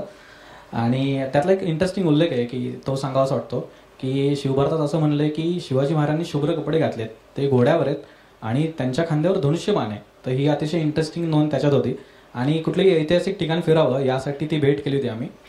तुमच्या प्रश्नाचं केकेला कौस्तुभला जोडून मी पुढे एक अजून सांगू इच्छितो की ह्याला कुठल्याही कार्यक्रमाला एक मूर्त स्वरूप देण्यासाठी थोडासा वेळ लागतोच आणि तो आम्ही वेळ घेतला, त्यावर विचार केला की आपण असा कार्यक्रम घेऊ आणि इथून पुढे प्रत्येक वर्षी करत राहू असं आम्ही तिन्ही संस्थांनी मिळून ठरवलं. त्याला अर्थात 2024 उजाडावं लागलं, ही गोष्ट खरी आहे, पण तो समर्थ योगच म्हणावा लागेल आपल्याला की आज तो योग जुळून आला आणि आपण हा कार्यक्रम आज करतोय. रावसाहेब. नक्कीच. पुढचा प्रश्न असा आहे की इतिहास म्हटलं की साधारणपणे केवळ लढाया, तारखा या संदर्भात मर्यादित न राहता निनादरावांनी व्यवस्थापन असेल, कविभूषण असेल, परकीय साधनं असतील, या सगळ्या गोष्टींना अत्यंत सुंदर पद्धतीनं लोकांसमोर मांडलं आणि त्या दृष्टीनं ते काळाच्या पुढे होते म्हणायला हरकत नाही. तर या अनुषंगानं आज अशा वेगवेगळ्या प्रयोगांची गरज तुम्हाला कशी वाटते? अतिशय महत्त्वाचा प्रश्न आहे, कारण निनाद काका असताना म्हणजे एक 8-10 वर्षांपूर्वीची माध्यमं आणि आजची माध्यमं यामध्ये बऱ्यापैकी फरक पडलाय. आपण इतिहासाकडं शालेय जीवनापासून बघतो तेव्हा तो सण सणावळ्यांमध्ये अडकलेला असतो, बरीचशी पात्र असतात, म्हणून काही जणांना तो क्लिष्ट वाटू शकतो, इंटरेस्टिंग विषय नसतो. अर्थात 4थीचं पुस्तक मला वाटतं 4थीची येतं त्याला अपवाद आहे, कारण शिवाजी महाराज आपल्याला 4थीच्या पुस्तकातनं कळाले. आणि हा सगळा प्रवास सुरू असताना म्हणजे त्याचं उत्तर द्यायचं झालं तर की त्याला पुढं जोडून असं सांगता येईल की इतिहास हा ससंदर्भ मांडला गेला पाहिजे, पण त्याची मांडणी जर का आपण त्या पद्धतीने क्लिष्ट पद्धतीने अतिशय अकॅडमिक पद्धतीने करत गेलो तर हा इतिहास सर्वसामान्यांपर्यंत पोहोचणं काहीसं अवघड होऊन जातं. मला वाटतं निनादरावांनी हाच प्रकार केला. निनादरावांनी इतिहासाचे संदर्भ कुठेही तोडू न देता त्याच इतिहासाला अतिशय रंजक पद्धतीनं सांगण्याचा प्रयत्न केला. मला वाटतं हा अतिशय महत्त्वाचा भाग आहे, कारण आज गरज हीच आहे की माध्यमं जरी बदलली असली तरी इतिहासाची मोडतोड न करता तो इतिहास कुठेतरी छान, अतिशय लहान मुलांची एक गोष्ट आहे की लहान मुलांना आज आपण इतिहास कशा पद्धतीने सांगू शकतो ती एक गोष्ट त्याच्यामध्ये येते. मला वाटतं बरेचसे इंटरेस्टिंग माध्यम आहेत त्याच्यामध्ये. याच्यामध्ये आता हा लहान मुलांचा म्हणाला म्हणून केलं आहे, असं लहान मुलांना आपण आत्ता जितक्या सोप्या पद्धतीने इतिहास सांगू शकतो तितकी माध्यमं आज तागात नव्हतीच. म्हणजे परवा एक पुस्तक बघितलं किल्ल्यांवरती, ते 2D मध्ये तुम्हाला किल्ले बघता येतात, तुम्हाला तो फ्लॅप करता येतो. मेन पुस्तक आहे, तो फ्लॅप केला की दुर्गांच्या वेगवेगळ्या भागांबद्दल त्यात माहिती तुम्हाला मिळते. इतक्या सोप्या पद्धतीने तुम्हाला मुलांबरोबर इंटरॅक्ट करता येतं. मावळा गेम आहे. अशा पद्धतीने आपण मुलांना लहान वयात नाही किल्ले गडकिल्ले फिरवणं तर गरजेचं आहेच, त्याच्याशिवाय घर बसल्या काहीतरी कार्टून किंवा ते शिनच्या नागाऊ कार्टून बघत बसण्यापेक्षा हे केलं तर मुलांपर्यंत खूप काही चांगल्या पद्धतीने हे करता येईल. आणि अजून एक यामध्ये विचारायचं आहे, लहान मुलांना जेव्हा आज वरण भात खाऊ घालते तर कोकोमेलनला रिप्लेस करणारं कंटेंट आपल्याला बघायला मिळेल. केलं पाहिजे. मुलांना सोप्या शब्दात जर तुम्ही तुमचा इतिहास महाराजांचा असेल किंवा कोणाचाही असेल मुलांना आवडेल त्या पद्धतीने जर सांगून त्यांना समोर स्क्रीन आजकाल खूप महत्वाची झालेली आहे, ते सुदैव दुर्दैव दोन्ही ह्याच्यात येतं, पण मुलांसाठी आपण करू शकतो. अजून एक भाग माध्यमं बदलली आहे जो रोहित म्हणाला, म्युझियम म्हणा किंवा थीम पार्क. आपल्याकडे दोन्ही गोष्टींबाबत फार गैरसमज आहेत. म्युझियम नेहमी लोकांसाठी बोरिंग असतं आणि थीम पार्क म्हणजे नेहमी मजा मस्ती, तर तसं नाही आहे. याचं कारण मी सांगतो. आता शिवसृष्टी पुण्यात शिवसृष्टीची झालेली आहे, इथे किती जणांनी ती बघितली मला कल्पना नाही, पण ते एक मराठ्यांच्या इतिहासाबाबत आणि सध्या शिवाजी महाराजांच्या इतिहासाबाबत अतिशय उत्तम थीम पार्क आहेत. लहान मुलांना जरूर घेऊन जा. म्हणजे 3 तास 4 तास मुलं अतिशय आरामात तिथे रमतात आणि तिथे 3D मॉडेल्स ठेवलेली आहेत. तुम्हाला मागे किल्ले दिसतात, वेगवेगळ्या गोष्टी, इतिहास जो सरकत राहतो. नुसते म्युरल्स तलवारी यांनी होत नाही, त्यांच्याबरोबर इंटरॅक्शनमध्ये जर त्यांना मिळालं, स्क्रीन मिळाला, 3D मॉडेल्स मिळाली, मुलं पुढच्या वेळी जेव्हा त्या किल्ल्यांवर जातील तेव्हा त्यांना आठवेल अरे मी ते हे बघितलं होतं, तो किल्ला वरनं बघितल्यासारखा इफेक्ट आहे, हे लक्षात घ्या. आणि स्केल मॉडेल बनवल्यामुळे अक्षरशः इतक्या स्टेज एवढा एक किल्ला बनलेला आहे. त्यामुळे ते अनुभव घ्या. अजून वेगवेगळ्या पद्धतीने तुम्ही मुलांना समजावू शकलात तर इतिहास फार चांगल्या पद्धतीने पोचू शकतो. नक्कीच. इतिहासामध्ये समकालीन पुराव्यांना खूप महत्त्व आहे. इथे जेवढे आमचे ट्विटरचे मित्र आहेत आमच्या देवाशिषला समकालीन पुरावे म्हणून आम्ही टोपण नावाने ओळखतो, कारण तो त्याशिवाय काही बोलत नाही. तर सॉलिड पुराव्यांशिवाय त्या पात्राला तेवढं महत्त्व प्राप्त होत नाही. उदाहरण द्यायचं झालं तर घोरपड. दंतकथांमध्ये घोरपडीचा उल्लेख एवढा म्हणजे सुरेख केलेला आहे, परंतु आता तुम्ही बसलेले आहात त्यामुळे हरकत नाही, तर समकालीन पुरावे काही ठिकाणी मिळायचं अवघड दिसतं. तर या सगळ्या गोष्टींना अनुसरून आजच्या जमान्यामध्ये, रील्सच्या जमान्यामध्ये किंवा व्हायरल कंटेंटच्या जमान्यामध्ये नेमकं आज कशाची आवश्यकता आहे? समकालीन पुराव्यांना कसं समोर आणलं? रील्स त्यामुळे योग्य माणसाकडे मिळेल. इंस्टाग्राम रील्स किंवा व्हिडिओ हा एक असा कंटेंट आहे की जो आपण घर बसल्या सगळं काय अनुभवू शकतो, सगळं काय ऐकू शकतो. त्याच्यामुळं माझी अशी विनंती आहे इथल्या अनेक इतिहास अभ्यासकांना की त्यांनी अशा माध्यमांचा वापर करावा. तो यासाठी की आपण इतिहास अभ्यासक फक्त पुस्तक लिहिण्यापर्यंत जेव्हा सीमित राहतो तेव्हा आपला वाचक वर्ग हा लिमिटेड असतो.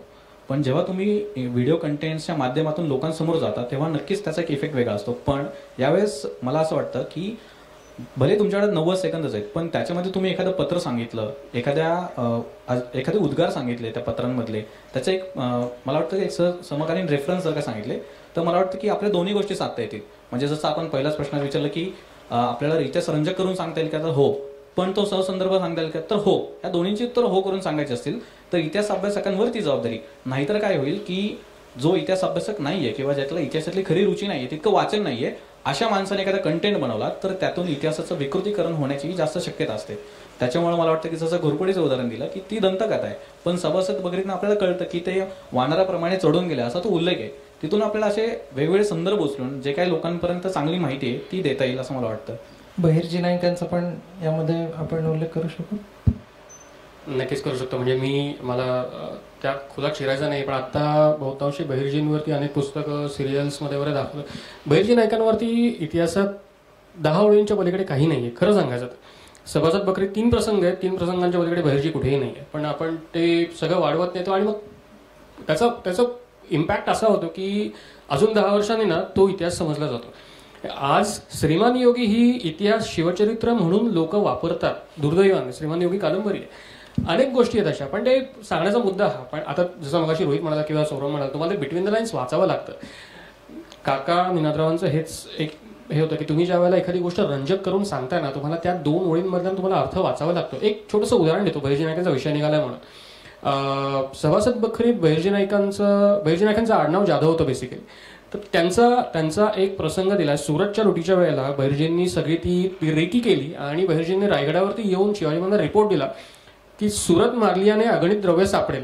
आता काय करायचं, कोणाच्या घरात 30 पिंप आहेत, कोणाच्या तळघरात काय लपवलंय किंवा या सगळ्या गोष्टी होत्या. बखरीत याच्याबद्दल काही लिहिलं नाही की बहिर्जींनी काय जाऊन केलं, काय नाही केलं. आपल्याकडे पेशव्याच्या उत्तरकालातली एक यादी पोदारांनी हे केले, पब्लिश केली. एखाद्याही हेराला किंवा एखादा जो हेर नाही बेसिकली जासूद म्हणू आपण, तो जासूद म्हणजे हारकाराही असतो बातमी घेऊन जाणारा वगैरे. त्याने काय कामं करायची असतात, त्याला कोणत्या भाषा यायला हव्यात, तो एखाद्या प्रांतात गेल्यानंतर त्या लोकांशी त्यांच्या पद्धतीने कसा बोलू शकेल, या सगळ्या गोष्टी. तुम्हाला ते बिटवीन द लाईन्स वाचायचं असतं ना, त्यावेळेला बहिर्जीने दिलेला रिपोर्ट इतका तंतोतंत होता की शिवाजी महाराजांनी 4 दिवसात सुरत साफ केली. त्या एका रिपोर्टवरती केली. त्यांचं हेर खातं तितकं जबरदस्त होतं. तुम्हाला ते सगळं ना तिथे लिहिलेलं मिळणार नाही, पण तुम्हाला बॅक ऑफ द माइंड तुम्हाला ते लक्षात घ्यावं लागतं. शाहिस्तेखानाच्या वेळेला एक माळी तुमचा मागे असतो, तो माळी तुम्हाला बातम्या पुरवत असतो. माधवरावांच्या पेशव्यांच्या राक्षसभवनच्या प्रसंगात एक जास्त वेळ घेत नाही, परवानगी असेल तर अर्थात. माधवरावांच्या वेळेला पुण्यावरती निजामाने हल्ला केला होता. ही राजवाडे खंड 6 मध्ये ही प्रसिद्ध हकीकत आहे. पुण्यावरती हल्ला करताना माधवरावांना आधीच कळवतं की निजाम चालून येतोय. आणि गमतीशीर गोष्टी कशा असतात त्या एक सांगतो. सखाराम बापू बोकेल नावाचा पेशव्यांचा कारभारी होता. तर माधवरावांनी एक ठराविक रक्कम त्या एका माणसाला हैदराबादच्या परस्पर देण्याकरता सखाराम बापूला सांगितलं. तर बापूने विचारलं की कोणतं फाटका माणूस आहे आणि हैदराबादला राहतो, पुण्यातही राहत नाही, तर आपण त्याला ही रक्कम का देतोय. तर माधवराव हसले, म्हणाले की द्या, मी सांगतो ते करतो. त्याच्यानंतर हा सगळा बनाव रचून आला. त्याच्यानंतर एक दिवशी माधवराव म्हणजे हे सगळं राक्षसभवनचं प्रकरण झालं आणि नंतर त्या सखाराम बापूच्या डोक्यात ती ट्यूब पेटली की नेमकं हे प्रकरण काय. तो एक हेर माधवरावांचा निजामाच्या दरबारात किंवा निजामाच्या राजवाड्यात तो कुक होता, तो आचारी होता. तो तिथे जाऊन जेवण सर्व करताना किंवा इतर ज्या काही गोष्टी चालल्यात, पाणी वाढण्याचं निमित्त इतर गोष्टी असतील, यातनं सगळ्या बातम्या ऐकायचा. काळे नावाचे आपले हैदराबादला वकील होते पेशव्यांचे, त्यांना तो त्या बातम्या पुरवायचा आणि त्या बातम्या माधवरावांना कळायच्या. आणि एकूण एक बित्तम बातमी माधवरावांना पुण्यात बसून कळत होती. हे जे हेर खातं करताना हे बहिर्जी नायकांनी केलं. आणि या गोष्टी तुम्हाला बिटवीन द लाईन्स वाचाव्या लागतात की या माणसांनी सुरतचा सगळा रिपोर्ट दिला, त्याआधी तो वेश पालटून कोणाच्या घरात कसा गेला असेल, त्याने काय काय कामं केली असतील. सो हे आपल्याला करायला लागतं. पण हे तुम्हाला पुराव्यांच्या आधारावरती करावं लागतं. तुम्ही उगाच बहिर्जी घोड्यावरनं जात होते, मग बहिर्जींनी काहीतरी पाण्याची बाटली नव्हे पखालीला पाणी घेतलं प्यायल्यावर, या ज्या गोष्टीला तुम्हाला ठोसपणे सांगता येत नाही ते सांगून काहीच उपयोग नाही. एक आणि होतं असं की काय झालं की बहिर्जी नाही, काय झालं की बहिर्जी नाही, किंवा असं म्हणजे आपण हे समजून घेतलं पाहिजे त्यांच्या हाताखाली त्यांचं ते हेर खातं. अजित डोभाल प्रत्येकाच्या खोलीत जाऊन वाकून बघत नाही काय चाललंय इथे रिपोर्ट देण्यासाठी. हे आपण समजून म्हणजे ती सिस्टीम तेव्हा पण होती ना, हे समजून घेतलं पाहिजे. काय झालं की कुठेही बहिर्जी नाही उगवतात असं नसतं, त्यांना दुसरी भरपूर कामं होती. वेशांतर करून बसला होता, हे होता, नाही गरज. महाराजांना माहिती आहे, दुनियाला माहीत असले पाहिजे कोण आहे तो अधिकारी, त्याच्या हाताखालची माणसं आहेत ती गुप्तपणे काम करायची, असंही असू शकतं. सो या गोष्टी अशा बदलतात. त्यालाच एक जोडून सांगतो की समकालीन पुरावे जर का नाही घेतले तर काय होतं, म्हणजे आमच्या इंस्टाग्राम रीलच्या जमान्यात काय होतं किंवा व्हॉट्सअपचा एक युनिव्हर्सिटी आपल्याकडे, तर त्याच्यामध्ये होतं काय की मग आपण असं समकालीन इतिहास म्हणून लोकांना काय वाटू लागतं की संभाजी महाराजांची 56 किलोची तलवार, 40 भाकऱ्या, असे मॅसेज फिरू लागतात. आणि ह्यातनं काय होतं, मग पुढे ते सगळ्यांना माहिती आहे, मग आमच्या डोक्याला ताप होतो. लोक आम्हाला प्रश्न विचारतात, हे खरं आहे का? अर्थात विवेकबुद्धी जर का तुम्ही वाचली, म्हणजे जर का ठेवली, तर अर्थातच 56 किलोची तलवार कोणी उचलू शकणार नाहीये. म्हणजे दिल्लीवरून घोडा 9 तासात वगैरे येतो, अशा काही मेसेजेस व्हॉट्सअपवर फिरायला लागतात. 9 तासात म्हणजे बुलेट ट्रेन तरी येईल का? ह्याचा विवेकबुद्धीने विचार केला तर मला वाटतं तिथंच होईल. त्याच्यामुळे करण्याची काय गरज आहे, असे कोणाचे मेसेज आले किंवा काही प्रकार असा घडलाच तर आपण त्याला संदर्भ विचारणे, हा एकमेव छोटंसं काम आपण सर्वसामान्य वाचक किंवा एक इतिहास हौशी म्हणून आपण नक्कीच करू शकतो. जे म्हणालास ते अगदी बरोबर आहे, कारण या अगोदर ज्या काही चर्चा झाल्या आहेत आणि प्रश्नोत्तराचं सेशन जेव्हा सुरू होतं, आजही होईल तर आजही बघूयात, तर इतिहासासंदर्भात प्रश्न विचारण्याच्या ऐवजी खरं खोट्याचेच प्रश्न आपल्याला फेस करावे लागतात. कारण हे आहे का, हे खरं आहे का, ते खोटं आहे का, उत्सुकते पोटी विचारतात. परंतु जे म्हणालास ते अगदी समर्पक आहे. कौस्तुभ, निनादराव आज म्हणजे आपण 9वा स्मृती दिन आहे आणि शिवशाहीर बाबासाहेब पुरंदरे यांना जाऊन 3 वर्ष झाली. या दरम्यानच्या काळात इतिहास अभ्यासकांची एक पोकळी निर्माण झाली असं म्हणायला हरकत नाही. तर येणाऱ्या काळामध्ये इतिहास अभ्यासकांनी काय करायला हवं? पोकळी नक्कीच निर्माण झाली, पण अर्थात अजूनही आपल्याकडे त्या लेवलची माणसं आहेत. आपलं सुदैव आहे, बाळासाहेब बसले डॉक्टर आहेत, स्वतः गाणेकर सर आहेत. आता या घडीला जे रोहित म्हणाला की रील्स किंवा सोशल मीडिया हा एक इन्फ्लुएन्सर्सचा जो एक बेस असतो की जिकडे जाऊन लोक 30 सेकंदात मला हे सांगायचं, 40 सेकंदात हे सांगायचं. रोहितने त्याचं उत्तर ऑलरेडी दिलंय की बाबा या लोकांचं पहिलं कर्तव्य आहे की तुम्ही अभ्यासाच्या ह्याच्यावरतीच जा. दुसरं, अगेन निनादरावांची 10 पुस्तकं आपल्याकडे आहेत, बाबासाहेबांचं राजशिव छत्रपती आहे. यांचं लिखाण म्हणजेच ती माणसं आहेत. म्हणजे समर्थांनी गेल्यानंतर समर्थांचं एक होतं की मी इथनं गेलो नाहीये, दासबोध आणि आत्माराम ही माझीच रूप आहेत. तुम्हाला जर काही हवं असेल ना ते 2 ग्रंथ वाचा. सांगण्याचा उद्देश हा की ह्या माणसांचं लिखाण हे आपल्याकरता अजूनही मार्गदर्शन करतंय. त्याच्या पुढे जाऊन आत्ताच्या काळात आपल्याला जे जे काही सोर्सेस अवेलेबल आहेत त्या सगळ्या सोर्सेसचा आपण वापर करून घेतोच आहोत. विवेक जागरूक ठेवणं आणि त्याच्या पलीकडे जाऊन जास्तीत जास्त वाचन वाढवून अभ्यास करून. मगाशी आमच्या ती चर्चा चालू होती की उदाहरणार्थ सिंधुदुर्ग बांधला आपण ज्यावेळेला म्हणतो त्यावेळेला सिंधुदुर्ग बांधला हे लोकांना कळतंय. सिंधुदुर्ग तुम्ही ज्यावेळेला समकालीन उत्तरकालीन तात्पुरतं म्हणता, त्या टेक्निकल ह्याच्यात मी जात नाही आता. सिंधुदुर्गाचं बांधकाम 2 वर्ष चालू होतं. सभासद बकरीत हार्डली 1 किंवा 2 ओळीत त्याचा रेफरन्स येऊन जातो की बाबा शिवाजी महाराज आग्र्याला जाण्याच्या आधी ते काम चालू झालं 64 साली, 65च्या थोडंसं आधी, आणि शिवाजी महाराज परत आल्यानंतर हे काम पूर्ण झालेलं होतं. आता त्याचे बाकीचे डिटेल्स आपल्याला प्रत्यक्ष कुठे मिळेल कुठे नाही हा वेगळा मुद्दा आला. एखाद्याने फक्त सभासद बखर त्याची 2 वाक्य वाचून तो त्याने मनाचे इमले हे करण्याच्या ऐवजी उत्तरकालीन पत्रात सुद्धा या हकीकती आपल्याला मिळतात. सो ती जी दृष्टी आहे, म्हणजे कान्होजी आंग्रेंचं एक पत्र आहे, ते पत्र छापलेलं आहे की त्याच्यात पूर्ण ती सिंधुदुर्गाची हकीकत आली. तो जानमभट आणि दादमभट ते मामाबाचे होते आणि त्यांना कसं शिवाजीमाने अक्षरशः उचलून आणलं, ते येत नव्हते, त्या गमती जमती आहेत. म्हणजे एखाद्या माणसाला खांद्यावरती टाकून आणतात तर शिवाजीमानच्या माणसांनी त्या दोघांना उचलून आणलं की तुम्ही ती पूजा का करत नाही वगैरे. सो ही दृष्टी तुम्ही ज्या वेळेला पसरता, व्यापक करताना, त्यावेळेला तुम्हाला बाकीच्या सगळ्या गोष्टी सोप्या होतात. पण यामध्ये मला सौरभला विचारायला आवडेल, आता कौस्तुभ म्हणाला की अभ्यासूनही प्रगटावे, एक अभ्यास करून व्याख्यात्यांनी व्याख्यान द्यायला हवं. साधारणतः 2 प्रकारची व्याख्यानं होतात. एक डोळ्यात पाणी आणून आवाजाचा खतरनाक चढ उतार करून खेडोपेडी इतिहासाचा काही संबंध नसलेलं लोकांना भावनिक करणारं एक शिवव्याख्यान होतं. आणि पब्लिक अरे वा वा काय म्हणणार म्हणजे बस जमलंय आज. आणि दुसरीकडे आमचे कौस्तुभ कस्तुरे जे फोनवरती पण बखर, समकालीन पुरावे, उत्तरकालीन संदर्भ या पलीकडे बोलत नाही तेवढं सटीक अभ्यास असतो. तर ज्यांचा अभ्यास एकदम सटीक आहे, ज्यांचा अभ्यास एकदम समर्पक आहे, अशा अभ्यासपूर्ण व्याख्यात्यांच्या व्याख्यानाला कधी कधी गर्दी होत नाही आणि कधी कधी चुकीची माहिती देणाऱ्या व्याख्यानांना तुडुंब गर्दी असते. तर याचं सांगड कशी घालता येईल आपल्याला? सांगडमध्ये 2-3 गोष्टी. एक तर रोहित म्हणाला तसं मेसेजपासून आपण ती सुरुवात केली पाहिजे की संदर्भ काय आहे प्रत्येक गोष्टीचा. या प्रश्नाचं थोडं काय ज्ञानबा तुकाराम 1 पाऊल पुढे 2 पाऊल पुढे असं करत ते उत्तर हे करावं लागेल की आत्ता आम्ही ज्यांच्याकडे फार अपेक्षेने बघतो त्या लोकांनी सुद्धा जी नवीन माध्यमं आहेत त्यांचा वापर वाढवणं गरजेचं आहे असं आम्हाला वाटतं वेगवेगळ्या पद्धतीने. आमच्यासारखी मुलं आहेत त्यांनी जे अवेलेबल माध्यमं आहेत ऑलरेडी आम्ही वापरतो आहे, त्याच्याशिवाय अजून लोकांसमोर येणं अशा पद्धतीच्या प्रोग्राममधनं हा एक भाग झाला. बाकी शिवव्याख्याते किंवा हे तयार होणं वाईट नाही आहे, चांगली गोष्ट आहे. त्यांनी संदर्भांना धरून सगळ्या गोष्टी सांगावा हे आमचं म्हणणं असतं, पहिली गोष्ट. दुसऱ्या गोष्टीत होतं असं की अभ्यासकांना बोलवलं जात नाही किंवा हे जात नाही. अभ्यासक जर वेगवेगळ्या कार्यक्रमातनं किंवा नवीन माध्यमातनं काय तुमच्याकडे डिजिटल हे प्लॅटफॉर्म आहेत, तुम्ही जेव्हा लोकांपर्यंत पोहोचता तेव्हा लोकांना कळायला लागतं की अरे हे काहीतरी ऐकण्यासारखं आहे, हे बघण्यासारखं आहे.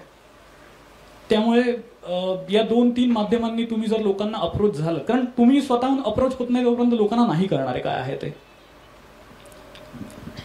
पण रावसाहेब मी काय म्हणतो, तुमचा हा प्रश्न जरी बरोबर असला तरी जरा आम्हाला पण तुम्ही बोलवत जा ना. आम्ही येत जाऊ, मानधनाचं बघून घेऊ आपण.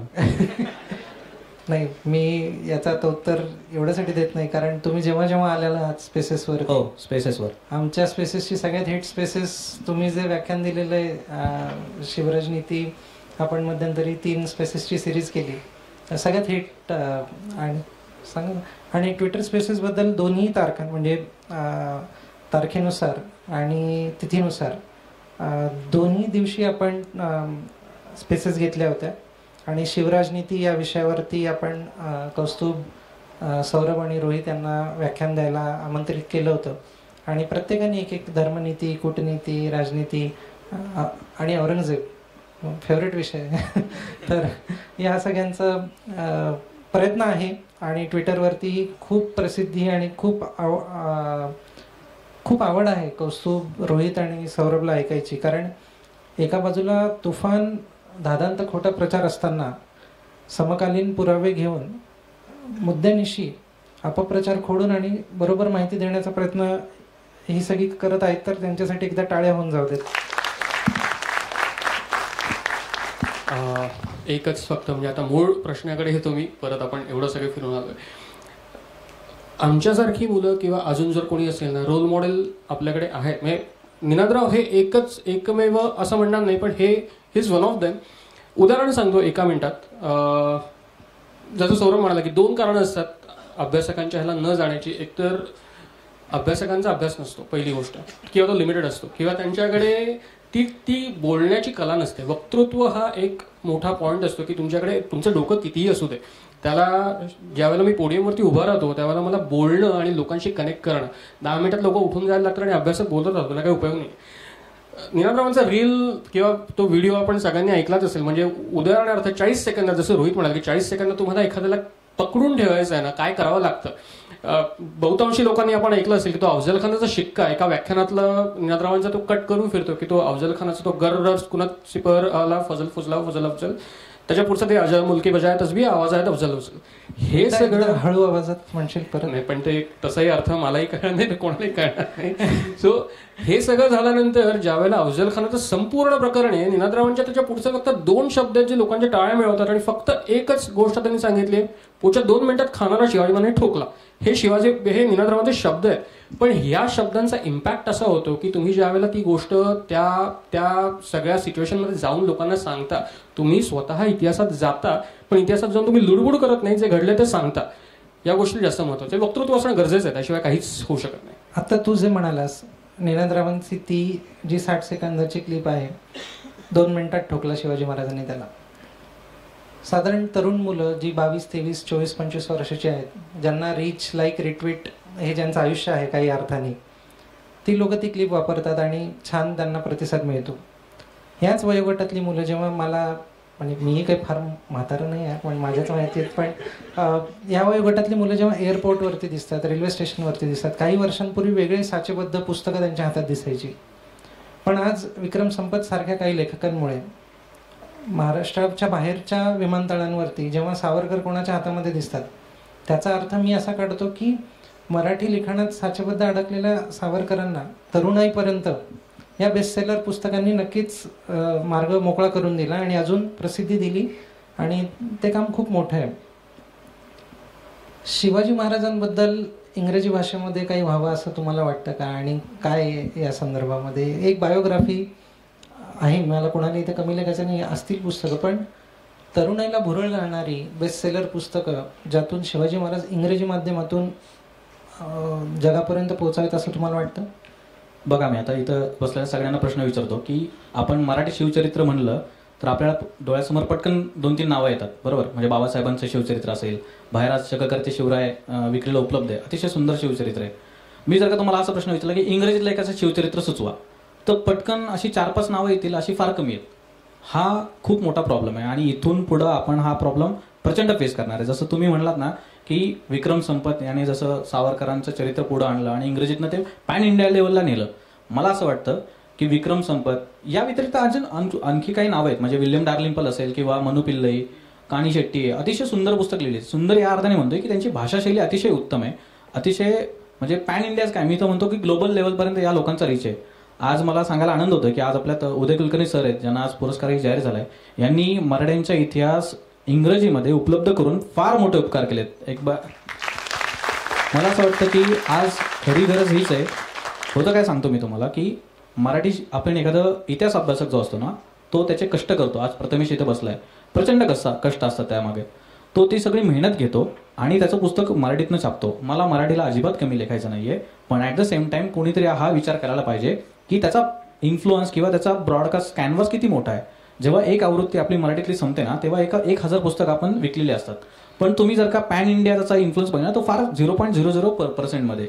हेच जर का आपण, मला वाटतं की इतिहास अभ्यासकांनी जर उद्यापासून, किंवा मी विनंती करेन सगळ्यांना की जर इतिहास हा आपण इंग्रजी भाषेतनं उपलब्ध करून दिला, प्रचंड मागणी आहे. म्हणजे me you will not believe की उत्तर भारतातनं प्रचंड मागणी आहे मराठ्यांचे इतिहास इंग्रजीमधून वाचण्यासाठी. मग इंग्रजी हाच मुद्दा नाहीये, हिंदी सुद्धा. त्यामुळे मला असं वाटतं की मराठी तर इंग्रजी प्रसार, इंग्रजीत हा म्हणजे सगळ्या मराठ्यांच्या इतिहासाचा प्रसार करण्याची प्रचंड गरज आहे. आणि ते जर का आपण साधलं तर मला वाटतं की येणाऱ्या 4-5 वर्षातच चित्र खूप बदललेलं असेल. कारण काय होतंय की चित्रपट येतात आहेत, प्रचंड प्रमाणात चित्रपट यायला लागलेत.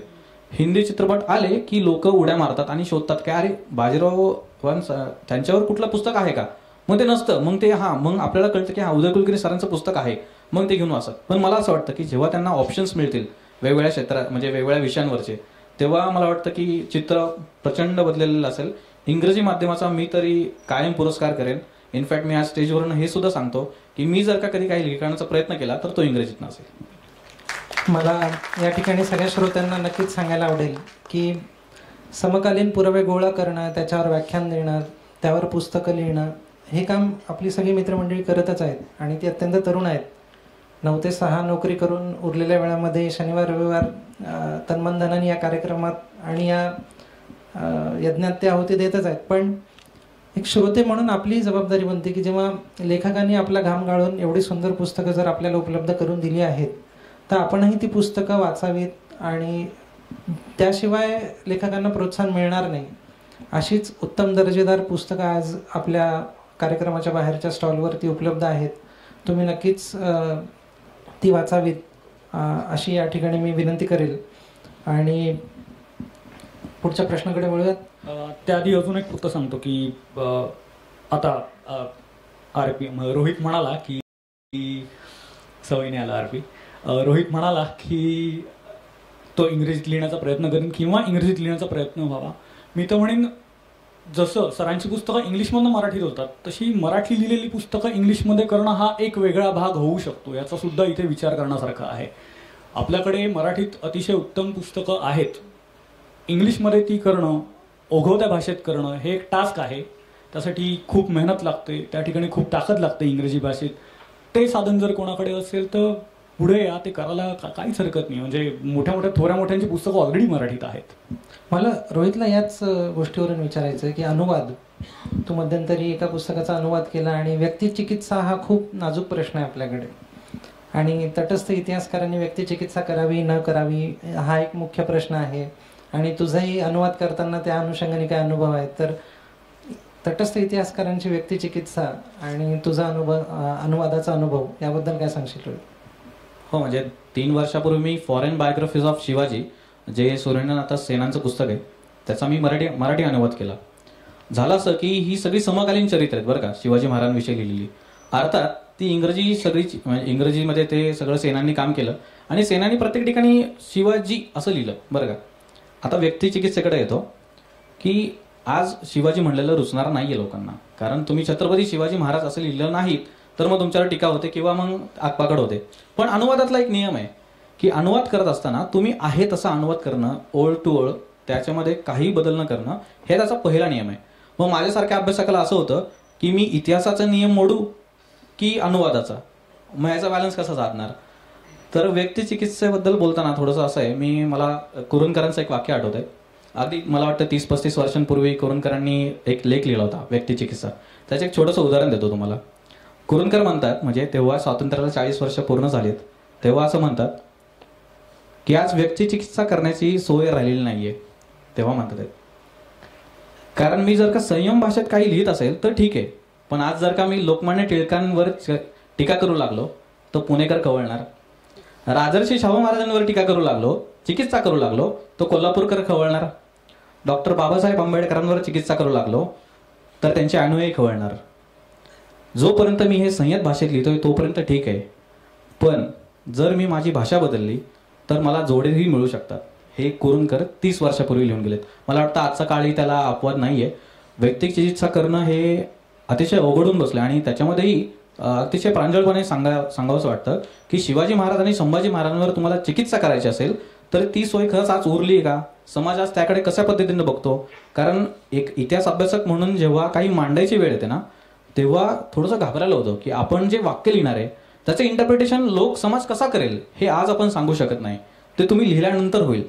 त्यामुळं मला असं वाटतं इतिहास अभ्यासकांनी जेव्हा लिखाण करायचं असतं तेव्हा थोडीशी विवेकबुद्धी वापरून त्या गोष्टीला थोडंसं मेल डाऊन करून, आहे ठीक आहे शिवाजी जर का म्हणणं लोकांना पडत नसेल, एकेरी उल्लेख त्यांना वाटत असेल, अर्थात इंग्रजीमध्ये शिवाजी कॉन्कर्ड द फोर्ट हे वाक्य प्रथम पुरुष प्रथम वचनी आहे, त्याला कुठेही म्हणजे मराठीमध्ये तर तुम्ही करू शकता, शिवाजी महाराज ही थोडीशी मुभा आपण घेऊ शकतो.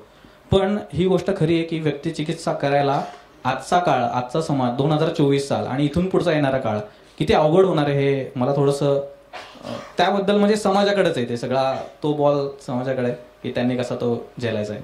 नक्कीच. पुढचा प्रश्न कौस्तुभला आहे. राज्याभिषेकाची गरज होती का? हा प्रश्न नाही आहे आणि माझाही प्रश्न नाही आहे. हा प्रश्न जेव्हा निनादरावांना एका व्याख्यानामध्ये विचारला गेला होता तेव्हा त्यांनी सांगितलं की तिथल्या मूळ जमिनींच्या मालकीची कागदपत्र, घरांची कागदपत्र बादशहाच्या सही शिक्क्यानिशी दिली जायची आणि काइंड ऑफ एक ऑथॉरिटीचा तो मेसेज होता की बादशहाच्या सहीच्या कागदाला त्याला ग्राह्यता आहे. तर याबाबत काय सांगता येईल अजून की राज्याभिषेकानंतरचा जो कागदोपत्री व्यवहार होता त्याचा कसा फरक पडला? खरं सांगू का, हे सही शिक्क्यापुरतं मर्यादित नाही. शिवाजीबाईंचा शिक्का हा त्यांच्या वयाच्या 10व्या-11व्या वर्षी जो काही होता तो शेवटपर्यंत होता. शिवाजीबाईंची पत्र त्याच शिक्क्यानिशी होत होती राज्याभिषेकानंतर आहे.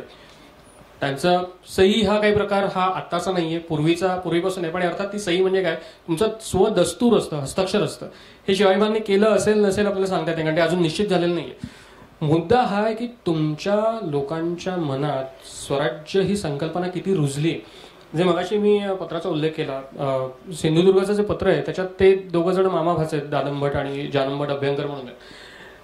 त्यांना शिवाजी महाराजांनी सांगितलं की तुम्ही त्या किल्ल्याची पायाभरणी करा आणि ती शिवाजी महाराजांची पहिली आरमारी सगळ्यात मोठी मोहीम होती. सगळं जिंकत शिवाजी महाराज मालवणला गेले.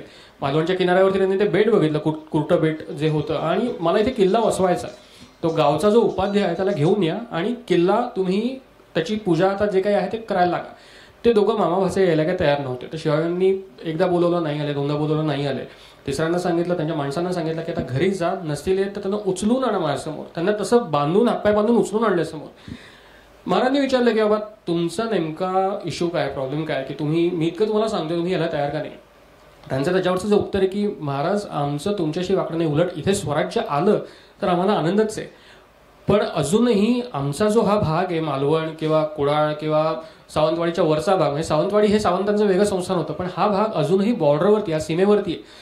आत्ता तुम्ही हा प्रदेश स्वतःच्या ताब्यात घेतला, पण चुकून मग तुमची पिछेहाट झाली. आणि हे इतिहास आपण दरवेळेला बघितलं, म्हणजे अटकपर्यंत मराठी फौज जाते, पुढच्या 9 महिन्याच्या आत पुन्हा सगळं अब्दाली घेतो आणि ती पिछेहाट आपली होते. हे युद्धात होत राहतं. तर त्यांचं म्हणणं होतं की चुकून तुमच्या लोकांची पिछेहाट झाली, आपल्या स्वराज्याची पिछेहाट झाली आणि ती बॉर्डर परत मागे गेली, तर आदिलशाही लोक आम्हाला येऊन त्रास देतील की शिवाजी महाराजांना आदिलशाही लोक हे करतील की तो किल्ला बांधायला या दोघांनी मदत केली, ह्यांना पहिले मार. तर ते जे मनातली भीती असते ती पहिली भीती. दुसरी स्वार्थीपणाचा एक त्याच्यात लवलेश असतो की एखादी जमीन मला मिळालेली आहे तर त्याच्यात तो जो जहागीरदार असतो किंवा जो जमीनदार असतो त्याला स्वराज्य, मुघलाई आहे किंवा कोणाशी काही पडलेलं नसतं, त्याला फक्त त्याची जमीन हवी असते, त्याच्यावरती तो कोणाचंही राज्य येऊ दे. राज्याभिषेकाच्या वेळेला प्रकार झालेले आहेत, म्हणजे माणसं आली आहेत आणि त्याच्यावरती एका कागदावरती आमचे बादशाहचेही शिक्के आहेत, आम्हाला महाराजांचेही शिक्के हवे आहेत, हे सांगणारे आहे की उद्या जर तुमचं स्वराज्य गेलं तर आमच्याकडे ते कागद शाबूत राहतील. महाराजांनी कपाला हात लावत असेल की आम्ही काही करू शकत नाही याच्यात. पण मुद्दा हा येतो की लोकांच्या मनात एक भरणं. दक्षिण दिग्विजयाच्या वेळेला सगळ्यात मोठं उदाहरण, ज्या वेळेला तुम्ही एखाद्या बादशाह समोर जाता, सुलतानासमोर जाता, तुम्हाला ती तस्लीम आणि ते सगळे प्रकार तुम्हाला करायला लागतात, हात रुमाल बांधून जाणं, त्याला ते कुर्निस करणं आणि या सगळ्या गोष्टी येतात. महाराज ज्या वेळेला भागानगरला गेले त्यावेळेला कुतुबशहाला त्यांनी जो काही निरोप पाठवला की मी छत्रपती आहे, मी आता सामान्य तुमच्या दृष्टीने पहिलेही मी मराठ्यांचा राजा होतोच, पण आता मी अभिषिक्त राजा आहे. आता काशीच्या त्या माणसाने येऊन मला अभिषेक केला, मी हिंदूंचा या स्वराज्याचा अभिषिक्त राजा आहे, मी तुमच्यासमोर कुर्निस करणार नाही, मी तुमच्यासमोर हात रुमाल बांधून भेटीला येणार नाही, शिरबोई धरणार नाही मी. कुतुबशाहने हे मानलं अर्थात, आणि ते कुतुबशाह नंतर खाली येणार होता वगैरे, या सगळ्या गोष्टी झाल्या.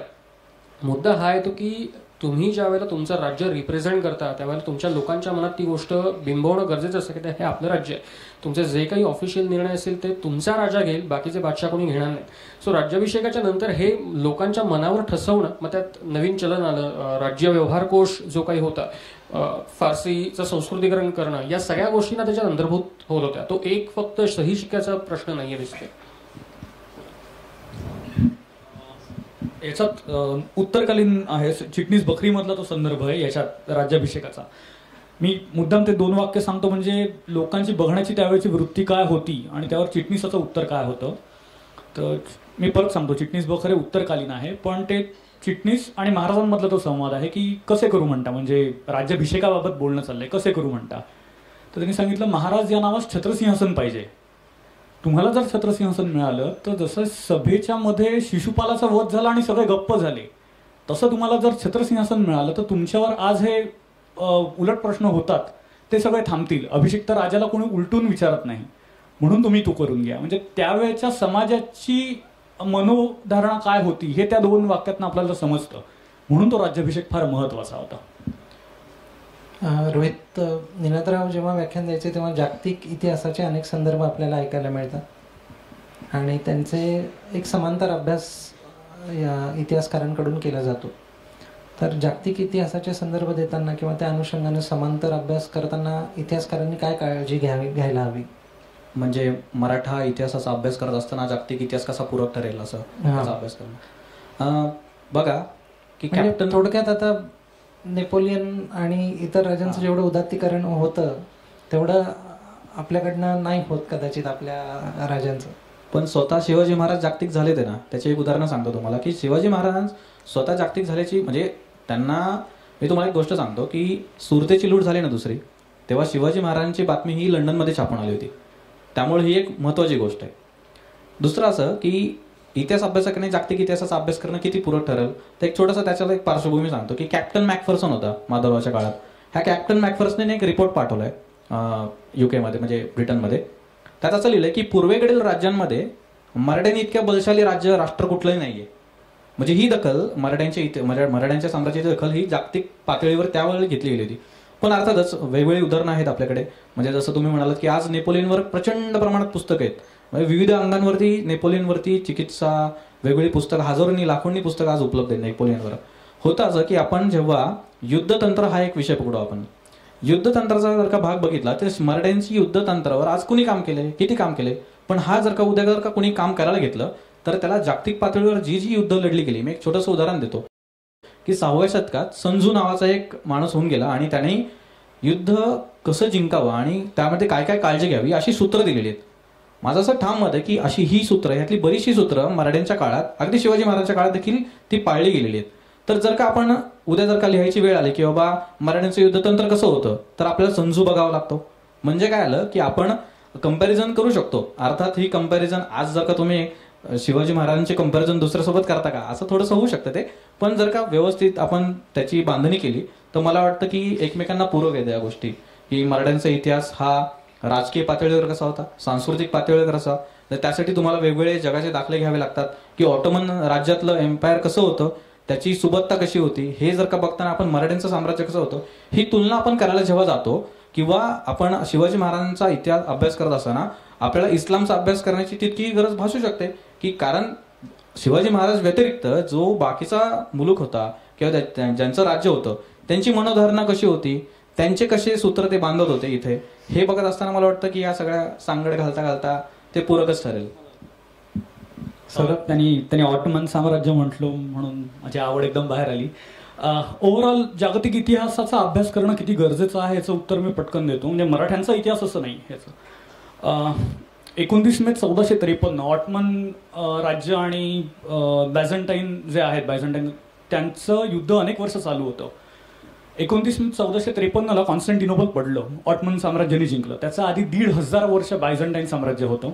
ऑटोमन साम्राज्य आल्यानंतर फरक काय पडला, भारत किंवा चीनकडनं जाणारा जो माल होता, कुठलाही रेशीम असेल, मसाले असतील, ते सगळेच्या सगळे आहे ते ऑटोमन साम्राज्यांकडे आलं, मुसलमानांकडे आलं असं आपण म्हणूया. जेरुसलेमसाठी जिहाद वर्सेस क्रुसेड त्यांच्या अनेक झालेले आहेत. किंगडम ऑफ हेवन, त्यासाठी त्यांच्या मारामारी भरपूर झालेल्या आहेत. पण आर्थिक भाग म्हणून एक असतो ना, तो भाग ऑटोमनांकडे गेल्यानंतर युरोप गुदमरायला लागला. आणि दुसरा उपाय काय आहे, खुष्कीचे मार्ग तर सगळे बंद झाले होते, म्हणून समुद्री मार्ग. आणि म्हणून मग त्यावेळी ज्या सर्वात मोठ्या बलाढ्य नाविक शक्ती होत्या, स्पेन असेल, पोर्तुगीज असतील, म्हणून ते बाहेर पडले. हा एक भाग झाला, ही एक घटना. दुसरं आहे की काही ते 4 दशकं 5 दशकं ती घुसमट अनुभवल्यानंतर किंवा थोड्या थोड्या मोहिमा काढल्यानंतर एक दिवशी पोपनी हात वर केला, सांगितलं आकाशातल्या बापांनी ठरवलंय, त्याचं मी तुम्हाला सांगतो की अर्ध मी स्पेन लोकांना देतो, अर्ध पोर्तुगीज लोकांना देतो. त्यांनीच ठरवलं परस्पर. आता पोप कुठे, ते कॉन्स्टँटिनोपल कुठे, त्यांचं जिहाद वर्सेस क्रुसेड कुठे, आणि म्हणून ते बाहेर पडले. आणि ते वास्को डी गामा बोंबलं तिकडे आला, म्हणून पोर्तुगीजांचे पांढरे पाय भारताला ते अशा पद्धतीने लागले. म्हणजे या सगळ्याचा पोर्तुगीजांचा भारताचा तसा संबंध बघायला जर जोडायला घेतलं तर या 2 घटना घडल्या नसत्या किंवा कॉन्स्टँटिनोपल पडलं नसतं तर या पद्धतीने पोर्तुगीज भारतात आले असते का, भारतीय स्वातंत्र्य मिळाल्यानंतर ते 13-14 वर्ष इथे ठाण मांडून बसले असते का, मराठ्यांना पोर्तुगीजांशी लढावं लागलं असतं का, हे सगळं जरतरच्या प्रश्नात पण सांगतो. म्हणजे कुठल्या घटनेचा संबंध कुठपर्यंत येऊन पोचतो. आणि आजकालच्या युगात तर काही तासांमध्ये रिपब्लिकेशन्स जगभर पसरायला सुरुवात होतात. त्यामुळे हो, तुम्ही एखाद्या घटनेचा अभ्यास करताना जगभराच्या इतिहासाचे दाखले तुम्हाला जमवणं गरजेचं असतं. नक्कीच. मला 8च्या ठोक्याला माझी प्रश्न संपवायची सूचना आयोजकांनी दिली होती. तर आयोजकांना मी इथे सांगू इच्छितो की माझी जबाबदारी मी पार पाडली आहे. आणि इथून पुढे आता प्रश्नोत्तराचा आपण एक 2-3 प्रश्न घेऊयात. ती माझी जबाबदारी नाही ते मी सांगतो. आणि श्रोत्यांना एक जबाबदारी देतो की तुम्ही प्रश्न विचारताना तुमची मतं मांडण्याऐवजी तुमचा जर प्रश्न थोडक्यात विचारला तर त्याची समर्पक उत्तरं द्यायला या तिघांना मदत होईल. तर तुम्ही प्रश्न विचारताना त्यांना मदत करावी ही पण तुमच्यावर एक प्रेमळ जबाबदारी देतो. कारण बऱ्याचदा प्रश्नोत्तराच्या संवादामध्ये प्रेक्षकच मुख्य वक्त्यापेक्षा कधी कधी जास्त बोलतात असा अनुभव होतो. तर मला एक व्हॉलेंटियर लागेल जो कॉर्डलेस माईक. समीरदा तुम्ही करणार? धन्यवाद. कोणाला प्रश्न विचारायचे असतील तर प्लीज हातवर करा. 3 प्रश्न. आपलं नाव आणि ओळख एकदा सांगा. माझं नाव रोहन अंबिके. मला प्रश्न असा आहे, आपण सगळेच तरुण आपण आहोत, इतिहासाची मोडतोड हा आपण तो चर्चा घेतली, पण इतिहास आणि राजकारण हे थोडं समांतर जातं आणि त्याचा म्हणजे इतिहासाचा शस्त्र म्हणून सध्या बऱ्याचदा वापर केला जातो. हे न होता आणि ह्याच्या अपरोक्ष आपली मांडणी ठाम ठेवून कसं म्हणजे नवोदित अभ्यासक असतील किंवा प्रस्थापित इतिहासकार असतील, इतिहास अभ्यासक असतील, त्यांनी काय आपल्या स्वतःच्या मर्यादा राखाव्यात? मला जेणेकरून विनंती एवढीच आहे, राजकारणासंदर्भात प्रश्न आहे तर एकदा 13 मे किंवा 4 जून नंतर सध्याच्या राजकारणावर उत्तर द्यावं. ऐतिहासिक राजकारणावर तुम्ही हवं ते बोलावं. मला परत बंगलोरला जायचंय, मला इथे अडकायला नको. मी तेच सांगतोय, मला परत जायचंय, मला इथे अडकायचं नाही. राजकारण हा विषय पूर्वीही होता, आत्ताही आहे. आत्ताची जी राजकारण चाललीत ही अशाच पद्धतीची राजकारण पूर्वीही होत होती. म्हणजे काही गोष्टी मी आत्ता नावं सांगणार नाही, पण गोष्टी सांगतो की एखादा माणूस तुम्हाला राजकारणात गरजेचा असतो. तुम्ही ते कोणाशी ताडून बघायचं तर ताडून बघा. मी कोणत्या पक्षाचं नाव घेणार नाही, कोणत्या माणसाचं नाव घेणार नाही, आत्ताच्याही पूर्वीच्याही. खूप खूप धन्यवाद. पण एखादा माणूस तुम्हाला गरजेचा असला की त्या माणसाला कसं संतुष्ट ठेवायचं, त्या माणसाला कसा त्याचे अपराध पोटात घालायचे, त्या माणसाला कसं सांभाळून घ्यायचं, आणि हे इतिहासातल्या आपण ज्यांना हिमालयाच्या उंचीचे मानतो अशा अनेक लोकांनी केलेलं आहे. त्यामुळे राजकारण हे आत्ता आहे तसंच पूर्वीही होतं.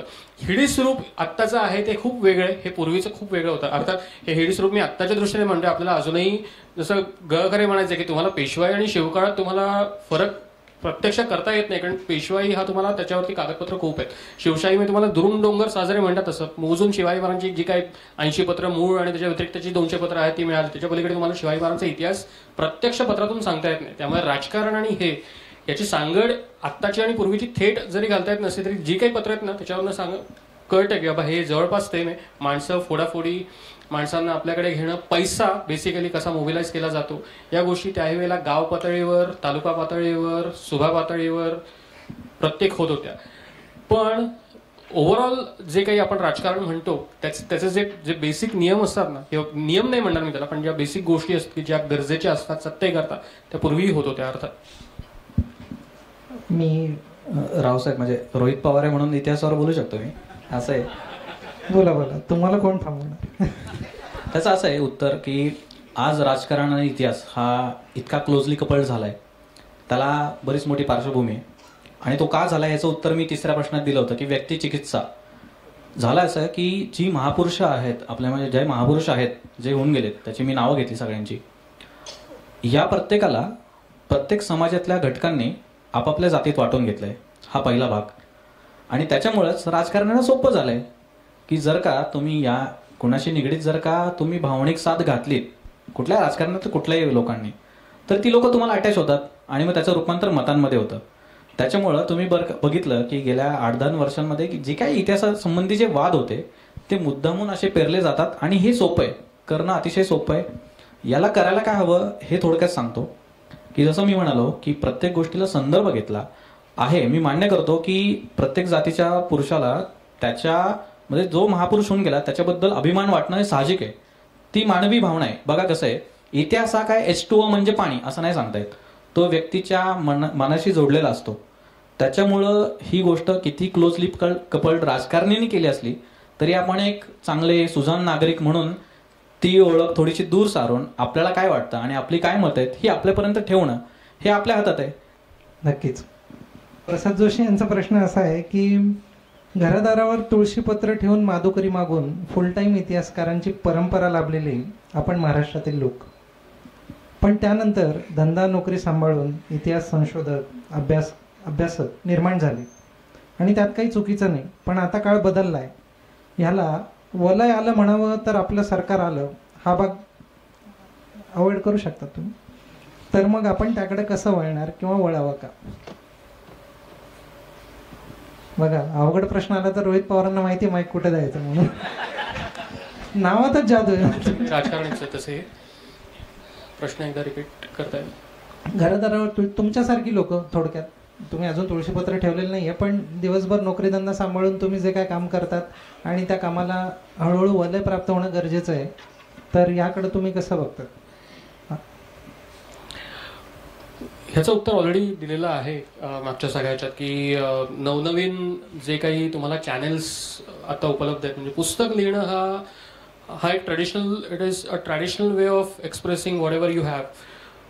मुद्दा हा आहे की रोहित रील्स करतो, ह्याच्या पलीकडे जाऊन रोहितकडे ती टेक्नॉलॉजी आहे, रोहितकडे ते डोकं आहे. असं प्रत्येकाकडे काही ना काहीतरी असेल. तुम्ही ते माध्यम वापरा, त्या माध्यमातून तुम्ही लोकांच्या समोर जा. तुम्ही फुल टाईम, पूर्वीच्या काही जसं होतं की एकतर राजाश्रय असायचा पहिली गोष्ट, म्हणजे संस्थानिकांकडनं काही मिळायचं. सरदेसाई हे एक मोठं उदाहरण आपल्याकडे होतं. म्हणजे बडोदेकर गायकवाडांकडनं त्यांना चरितार्थाकरता इतर गोष्टी मिळायच्या. राजवाडे आणि गहखरांसारखी माणसं अशी आहेत की त्यांनी माधुकरी मागून सगळं ते वणवण फिरून कागदपत्र जमा केली आणि त्याच्यावरती सगळं केलं. त्याला मी इगो नाही म्हणणार, पण त्यांची तत्व होती बेसिकली की मी अमुक एक गोष्ट त्याच्याकरता मी बाहेरचा पैसा घेणार नाही किंवा काही करणार नाही. नंतर दादा मंडळात पण होते, ते सगळं झालं. मुद्दा हा येतो की आजच्या काळात हे शक्य नाही. तुमच्याकडे वेळ असतो तो सगळ्याच्या सगळा वेळ तुम्ही इतिहासात घालू शकता असंही होत नाही. त्यामुळे आत्ताच्या काळानुसार तुम्ही वागा. तुमच्याकडे चॅनल्स काय आहेत, तुमच्याकडे वेळ किती आहे, तुमची आकलन शक्ती तुम्हाला माहिती असते. त्याच्यापलीकडे जाऊन तुम्ही ते कसं युटिलाइज करू शकता आणि लोकांसमोर जाऊ शकता. पुस्तक हा एकमेव पर्याय असतो असं कधीच नाही. त्याला जोडून एक थोडंसं सांगतो की पूर्वीच्या काळातला बदल म्हणजे मानेवर खडा ठेवूनही लोकांनी अभ्यास केला, या सगळ्या लोकांनी. त्याच्यामध्ये फरक असा होता की एक एक्झाम्पल देतो की दवा पोद्दार हे मुंबईला जायचे आणि तिकडं जाऊन आपले जे भारताचार्य आहेत त्यांच्याकडे राहायचे. तर बघा हा माणूस पुण्यातनं मुंबईत जातो, तिथून प्रवास करून तो एशियाटेक लायब्ररीमध्ये काही पुस्तक आहे ती चालतो. दुसरीकडे असं होतं की गहकरे सुद्धा पुणे स्टेशनच्या भागात राहायचे मला वाटतं आणि ते मंडळात यायचे, अभ्यास करायचे. हा एक बदल, हा पूर्वीच्या काळातला भाग. आज झालंय असं की तरुण इतिहास अभ्यासकांना एका क्लिकवर हजारो पुस्तकं उपलब्ध आहेत. हा खूप मोठा फरक आहे. त्याच्यामुळे जरी त्यांनी फुल टाइम जर इतिहासावरती काम नाही केलं तरी कमी वेळात ते बऱ्याच गोष्टींपर्यंत पोहोचू शकतात. ही माध्यमं आज उपलब्ध आहेत आणि याच माध्यमांचा उपयोग करून मला वाटतं गोष्टी सोप्या झाल्यात. त्याच्यामुळे ह्याला वलय प्राप्त कसं होईल याकडे बघायचं झालं तर वेगवेगळी माध्यमं वापरणं या पलीकडे काहीही त्याला उपाय नाहीये. धन्यवाद. पुढच्या प्रश्नाकडे वळूयात. मी अनुराग वैद्य, सौरभ आणि रोहित दोघांसाठी. मगाशी तू सांगितलंस की ऑटोमन आणि म्हणजे त्यांचं सो ज्यावेळेस खुशकीच्या मार्गाने रूट्स बंद झाले होते आणि पोर्तुगीज आपल्याकडे आले, सो कल्चरल इम्पॅक्ट वाईजच थोडासा प्रश्न येतो की विजयनगर आपल्याकडे त्यावेळेस होतं आणि विजयनगरमधनं काही ट्रेडर्स हे तिकडे गेले होते आणि पोर्तुगीजांना वाटलं एवढा पैसा येतोय कुठनं. सो त्यासाठी ते शोधत आपल्याकडे आले, कारण तेवढी धनसंपत्ती आपल्याकडे राहता विजयनगरचा पैसा तेवढा खेळत होता. सो कल्चरल इम्पॅक्ट किती होतात हे तुम्ही सांगाल का? कल्चरल इम्पॅक्ट किती मॅटर्स करतात? कारण लोकांना की त्यांचा नंतर आपल्यावरती आपला दोघांचा संबंध जो येतो ना तो पण खूप मॅटर्स करतो. की म्हणजे आता उदाहरण आपण शिवाजी महाराजांचाच घेऊ की राज्यव्यवहार कोश फारसीचा अख्खा संस्कृत आणि लिटरली तो त्याच्यात जे काय गोष्टी आहेत त्या वाचण्यासारख्या. तसंच जे काही इम्पॅक्ट्स आपल्यावरती झालेले आहेत किंवा होतात आणि लोकांना लढायांबद्दल खूपच उत्सुकता आहे. इतिहास म्हणजे लढाया सतत असतात, पण आपले पेहराव किंवा हे कल्चरल इम्पॅक्ट किती मॅटर करतात हेही सांगा. दोन्ही प्रश्नांचं संक्षिप्त मध्ये उत्तर. हा महत्वाचा प्रश्न आहे. मगाशी उल्लेख करतानाच रोहित म्हणाला की तुमचं सांस्कृतिक असतात, हे असतं, त्यात काय आहे ते सांगतो. फूड कल्चर बाबत याबाबत बोलीन की पोर्तुगीजांनी आपल्यावरती प्रचंड प्रभाव टाकलेला आहे. आपण बटाटा खातो, आपण फणस, मिरची, हे सगळं पोर्तुगीजांनी आणलेलं आहे. आपल्याला हा प्रश्न कधीच पडत नाही की हे पोर्तुगीजांनी आणलं, मिरचीच्या आधी आपण काय वापरत असू तिखट करण्यासाठी, किंवा भारतातले मसाले त्यांना पाहिजे पण मिरची तर त्यांनी आणली आहे, मग त्यांना प्रॉब्लेम काय होता की त्यांना वेगळ्या पद्धतीचे मसाले पाहिजे होते. या गोष्टी आपल्याकडे नसतातच. आपल्याला उपासाच्या दिवशी बटाट्याचा किस मिळाला की आपण आनंदित असतो. फूड किंवा हा जो सांस्कृतिक म्हणाला, वेशभूषा कशा होत्या, आपल्याला पूर्वीच्या मूर्ती बघून अंदाज लावता येतो त्यावेळेचा पेहराव साधारण असा असावा. आपल्याकडे दुर्दैवानी त्या लेवलला स्केच करणं, त्या लेवलला पेंटिंग करून ठेवणं, पेंटिंग खूप नंतरचा उपयोग झाला, अजिंठामध्ये वगैरे हे मिळतं. ठराविक ठिकाणचे आपल्याला संदर्भ वगळताना खूप संदर्भ दुर्दैवाने आपल्याकडे लेखी परंपरा खूप कमी आहे, हा आपला प्रॉब्लेम झाला. वेअरॅज युरोपमध्ये ती परंपरा फार जास्त आहे. त्यांचा आपल्यावरती फूड कल्चर, पोर्तुगीजांचं स्पेसिफिकली सांगतो, खूप आहे आपल्यावरती. आणि आपल्याकडनं तिकडे जास्त जे असायचं ना ते मसाले, रेशीम, सोन्याचं बऱ्याचशा गोष्टी जायच्या आणि रादर याच्यामुळे आपल्याकडे सगळे येत गेले आणि अतिथी देवो भव असल्यामुळे ते फक्त येतच गेले. इकडनं जाणं फार कमी झालं. कारण युरोप आहे किंवा अरबस्तान आहे, इथे संसाधनांची कमी होती. वेअरॅज आपल्याकडे असल्यामुळे आपण हातपाय हरवले नाही, पायावर पाय टाकले आणि बसून राहिले आपले. नक्कीच. जसं सौरभने सांगितलं की पोर्तुगीजांकडनं आपण हे कल्चरल ऍक्टिव्हिटीज घेतल्या. एक छोटंसं उदाहरण देतो की 2 वर्षांपूर्वी मी बाली ठिकाणी गेलो होतो. इंडोनेशियामध्ये बाली आहे. तर इथं झालं असं, मला उलटा प्रकार म्हणजे कसं त्या चर्चेत नको जायला. तर बालीमध्ये गेल्यानंतर मला एक गोष्ट दिसली की आपल्या एक सांगावंसं वाटतं की चौला राजांच्या म्हणजे चौलांचं राज्य हे इंडोनेशियावर पसरलेलं होतं आणि तिथल्याच राजांनी तिथे इन्फ्लुएन्स आणला. एक अतिशय इंटरेस्टिंग गोष्ट सांगावीशी वाटते. तिथे लोक एक तर हिंदू आहेत, दुसरी गोष्ट असं की आपल्याकडे जसं तुळशी वृंदावन असतं ना तसंही त्यांच्याकडे तुळशी वृंदावन असतं. दुसरी अशी गोष्ट की जेवणाच्या आधी तेही नैवेद्य देवाला दाखवतात, आपणही तेच करतो. म्हणजे थोडक्यात झालंय काय की भारतातल्या राज्यांचा इम्पॅक्ट हा जगभर पोचरलेला आहे. हे आपल्याला या अशा वेगवेगळ्या उदाहरणातून दिसून येतं. मला असं वाटतं की पुढच्या काही मला वाटतं की बरेच जण इथे अभ्यासक आहेत, मला वाटतं बंजिरी भालेराव वगैरे अनेक अभ्यासक आहेत इथं की आपल्याकडं अशा विषयांवर कामं करता येतात. मला वाटतं अनुराग स्वतः ज्याने प्रश्न विचारलाय तोही स्वतः हम्पी या विषयावर प्रचंड अभ्यास करतो, लोकांना त्याच्या हेरिटेज वॉक्सला नेतो. थँक्यू अनुराग ह्या प्रश्नाबद्दल. नक्कीच. अनुरागसाठी थोडा जोरदार टाळे होऊन जातो. धन्यवाद. शेवटचा प्रश्न घेऊयात. नक्कीच आपलं नाव सांगावं. माझं नाव तुषार. खूप छान चर्चा सुरू आहे. माझा प्रश्न जेव्हा जागतिकीकरण शिवाजी महाराजां आणि त्यांच्या इतिहासाचं करायचं आहे तर आपण जेव्हा विद्यार्थी दशेमध्ये होतो आपण नेपोलियन, फ्रेंच राजक्रांती, स्टॅलिन, लेनिन हे सगळे बिनकामाचे इतिहास वाचले आणि आपली विद्यार्थी आयुष्य खराब करून घेतलेलं. तर याच्या उलट जाऊन आता कारण आपल्या भारताची सुद्धा जी स्टेटस आहे ते सुद्धा आता चांगलं आहे नशिबानी. तर विदेशामध्ये आपले शिवाजी महाराज किंवा रिलेटेड विजयनगर साम्राज्य यासारख्या गोष्टी तिथे जाऊन त्यांच्या मुलांना शिकवायला असं काही प्रयोग किंवा असे काही गोष्टी होतात आहे का? आपले इतिहासकार तिथे काही प्रयत्न करताय का? आमच्यामध्ये एक नाव आहे, तुम्ही कुणी ऐकलं असेल का बघा, संकेत कुलकर्णी म्हणून आहेत आमच्याकडे. त्यांना मी देऊ ओळख. हो.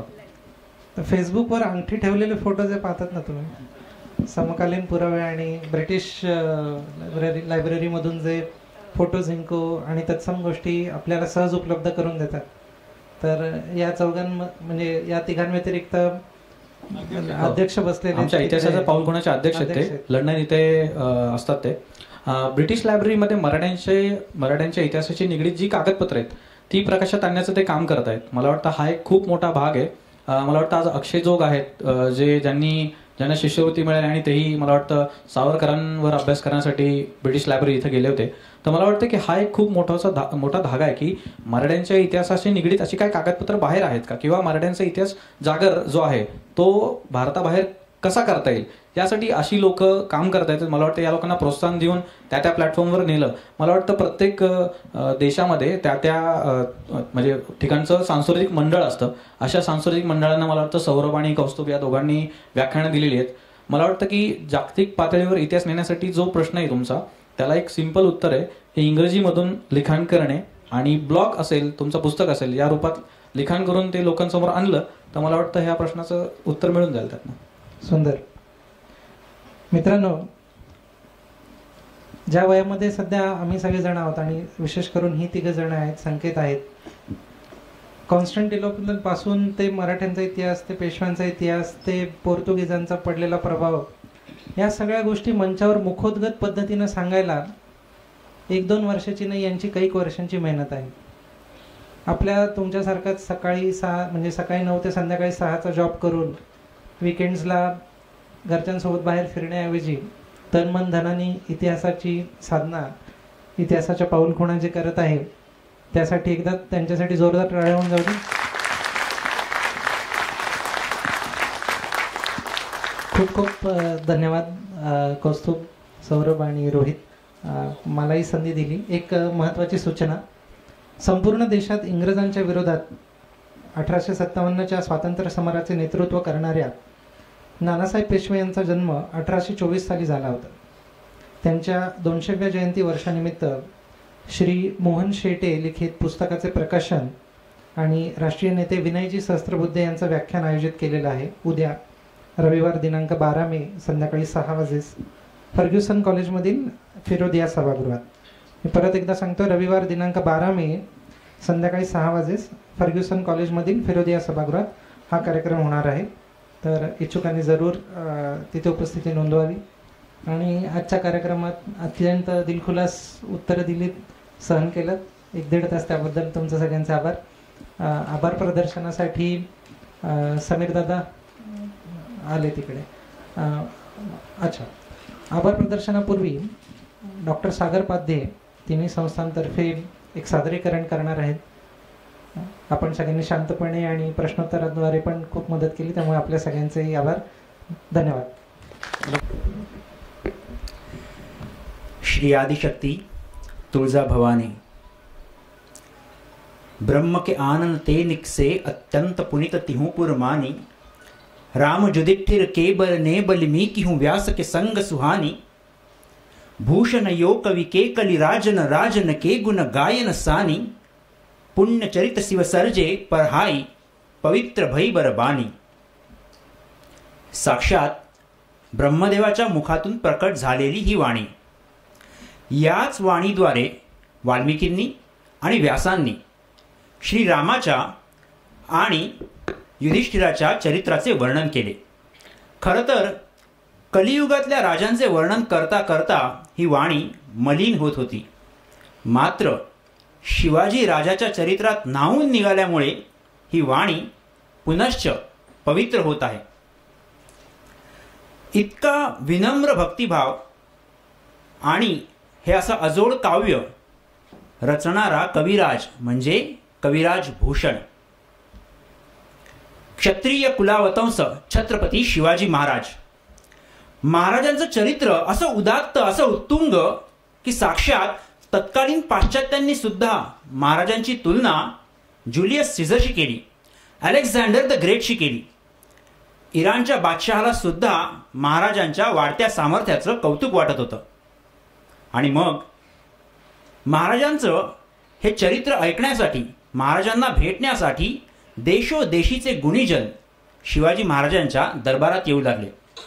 आणि अशा वेळेस आजच्या उत्तर प्रदेशातील यमुनेच्या काठावरील त्रिविक्रमपूर गावातील कनोजी ब्राह्मण कुळातील कश्यप गोत्रातील रतिनाथांचा मुलगा भूषण हा उत्तरेकडून दख्खनेकडे धाव घेत आला. देसन देसन ते गुणी याचन जाही. तिनमे आयो एक कवी भूषण कही येताही. द्विज कनोज कुल कश्यपी रतिनाथ को कुमार. वसत त्रिविक्रमपूर सदा यमुना कंठ सुठार. कविराज भूषण रायगडावर आला, महाराजांना भेटला. महाराजांचं चरित्र आणि चारित्र्य पाहून असा काही प्रभावित झाला की काव्यशास्त्रातील 105 अलंकारांचा उपयोग करत कविराज भूषणाने महाराजांवर 600हून अधिक छंद रचले. महाराष्ट्रात मात्र हा प्रतिभावान कवी दीर्घकाळ दुर्लक्षलेला राहिला. नो डेट्स नो हिस्ट्री या न्यायाने इतिहासकारांनी अनैतिहासिक ठरवला. रामचंद्र गोविंद काटे, दुर्गाप्रसाद आसाराम तिवारी अशा काही मोजक्या इतिहासकारांनी कवी भूषणाच्या चरित्रावर आणि काव्यग्रंथावर प्रकाश टाकला. महाराष्ट्र भूषण श्रीमंत शिवशाहीर बाबासाहेब पुरंदरे यांच्या लयबद्ध वाणीतून भूषणाचे छंद पुनश्च एकवार दुमदुमू लागले. आणि श्री निनादराव बेडेकर यांच्या वाणीतून भूषणाच्या छंदांनी केवळ महाराष्ट्रातच नव्हे तर भारतभर नाद धरला. आज माझ्यासारख्या कित्येक तरुणांच्या ओठांवरती कवी भूषणाचं जे काव्य असतं त्याचं फार मोठं श्रेय निनाद काकांना आहे. अगदी विद्यार्थी दशेत असल्यापासून निनाद काकांनी कवी भूषणाच्या छंदांचा ध्यास घेतला. काका ज्यावेळेस अभियांत्रिकीचं शिक्षण घेत होते त्यावेळेस कॉलेजला जाता येताना ते भूषणाचे छंद पाठ करून म्हणत असत. काकांचं आणि भूषणाचं नातं असं काही घट्ट आहे की समस्त इतिहासप्रेमींनी मोठ्या आदराने, प्रेमाने काकांना शिवभूषण निनादराव बेडेकर अशी उपाधी बहाल केली.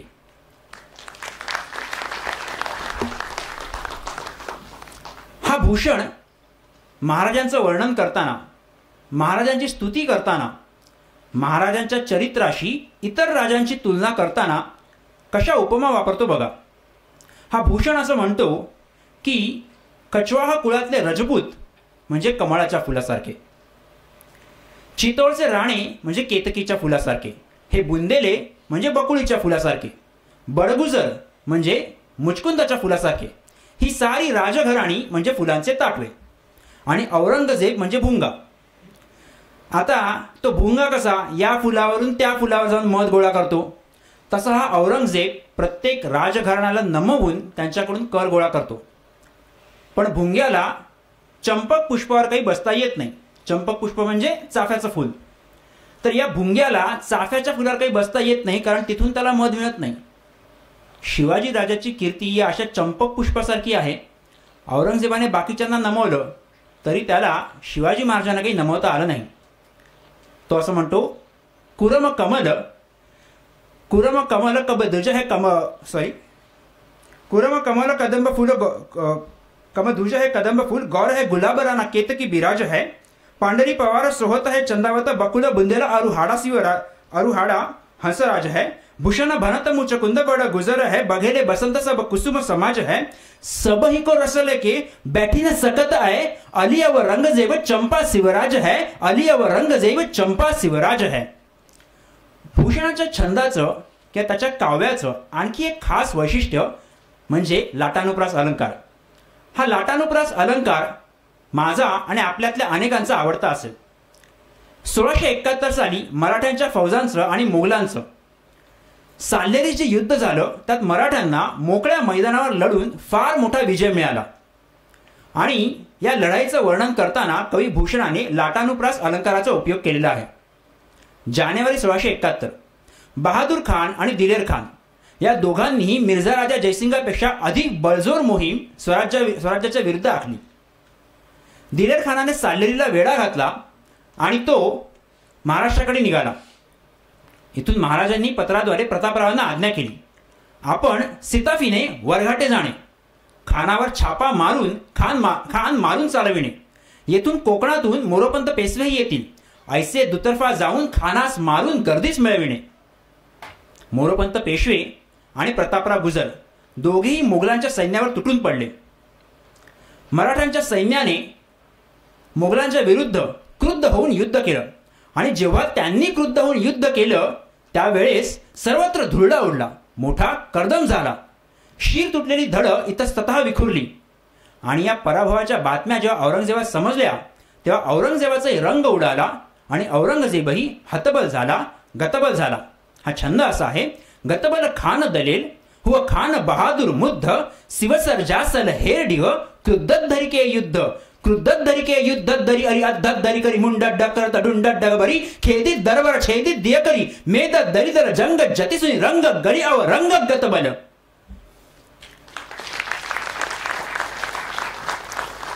भूषणाने महाराजांना किती विलक्षण उपमा द्याव्यात. महाराजांचं वर्णन करत असताना भूषण महाराजांची तुलना कधी विघ्नहर्त्या लंबोदराशी करतो, कधी भूषण महाराजांची तुलना दशाननाचा वध करणाऱ्या रामाशी करतो, तर कधी जरासंधाचा वध करणाऱ्या भीमाशी करतो, कधी लहान पक्ष्यांवर झडप टाकणाऱ्या गरुडाशी उपमा देतो, तर कधी लहान प्राण्यांना पकडणाऱ्या मृगेंद्राची उपमा देतो, कधी कौरव सेनेवर चालून जाणाऱ्या अर्जुनाची उपमा देतो.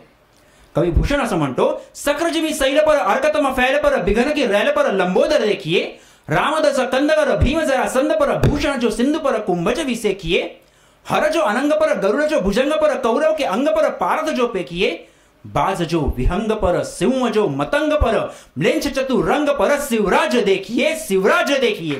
जय राजा शिवछत्रपती. आभार प्रदर्शन करतोय. आभार प्रदर्शनाची अवघड जबाबदारी माझ्यावर टाकल्याबद्दल आयोजकांचे आभार. बाहेर सुरुवातीला ऊन होतं आणि नंतर भरपूर पाऊस सुरू झाला होता.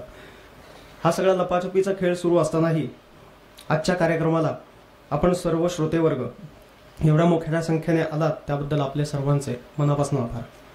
हे सभागृह आम्हाला उपलब्ध करून दिल्याबद्दल डेक्कन एज्युकेशन सोसायटीचे खूप खूप आभार. लाईट्स, स्पीकर, माईक्स यांची उपलब्ध करून देणारे कर्मचारी वर्ग यांचे सुद्धा खूप आभार. आजचे पुरस्कारार्थी डॉक्टर उदय कुलकर्णी, भारत इतिहास संशोधक इतिहास मंडळाचे सचिव व ज्येष्ठ इतिहास संशोधक पांडुरंग बलकवडे सर, इतिहास गड किल्ले याबद्दल ज्यांच्याकडनं आम्ही खूप काही शिकलो असे प्राध्यापक प्र के घाणेकर सर, हे सर्व आमच्या विनंतीला आपण सर्वांनी मान देऊन इथे आलात त्याबद्दल आपल्या सर्वांचे हृदयापासून आभार. वेळात वेळ काढून वासंती काकू आपण या कार्यक्रमासाठी आल्याबद्दल आपलेही मनापासून आभार. त्याचबरोबर इतिहास संशोधक शिवव्याख्याते मोहन शेटे सर, मोहिनी करकरे काकू, समित पोतनीस, सचिन जोशी सर, आनंद पाळंदे, योगेश्वर गंदे, वसंत लिमये, हिमांशू डबीर, अमित परांजपे या सर्वांचेही मनापासून खूप खूप आभार. मगाशी सांगितल्याप्रमाणे या व्यासपीठाच्या बाहेर, या हॉलच्या बाहेर पुस्तकं ठेवलेली आहेत. त्या सर्वांनी, आपल्या सर्व श्रोतेवर्गांनी पुस्तकांचा जरूर तो लाभ घ्यावा. हा कार्यक्रम मी इथेच संपलेला आहे असं जाहीर करतो. धन्यवाद.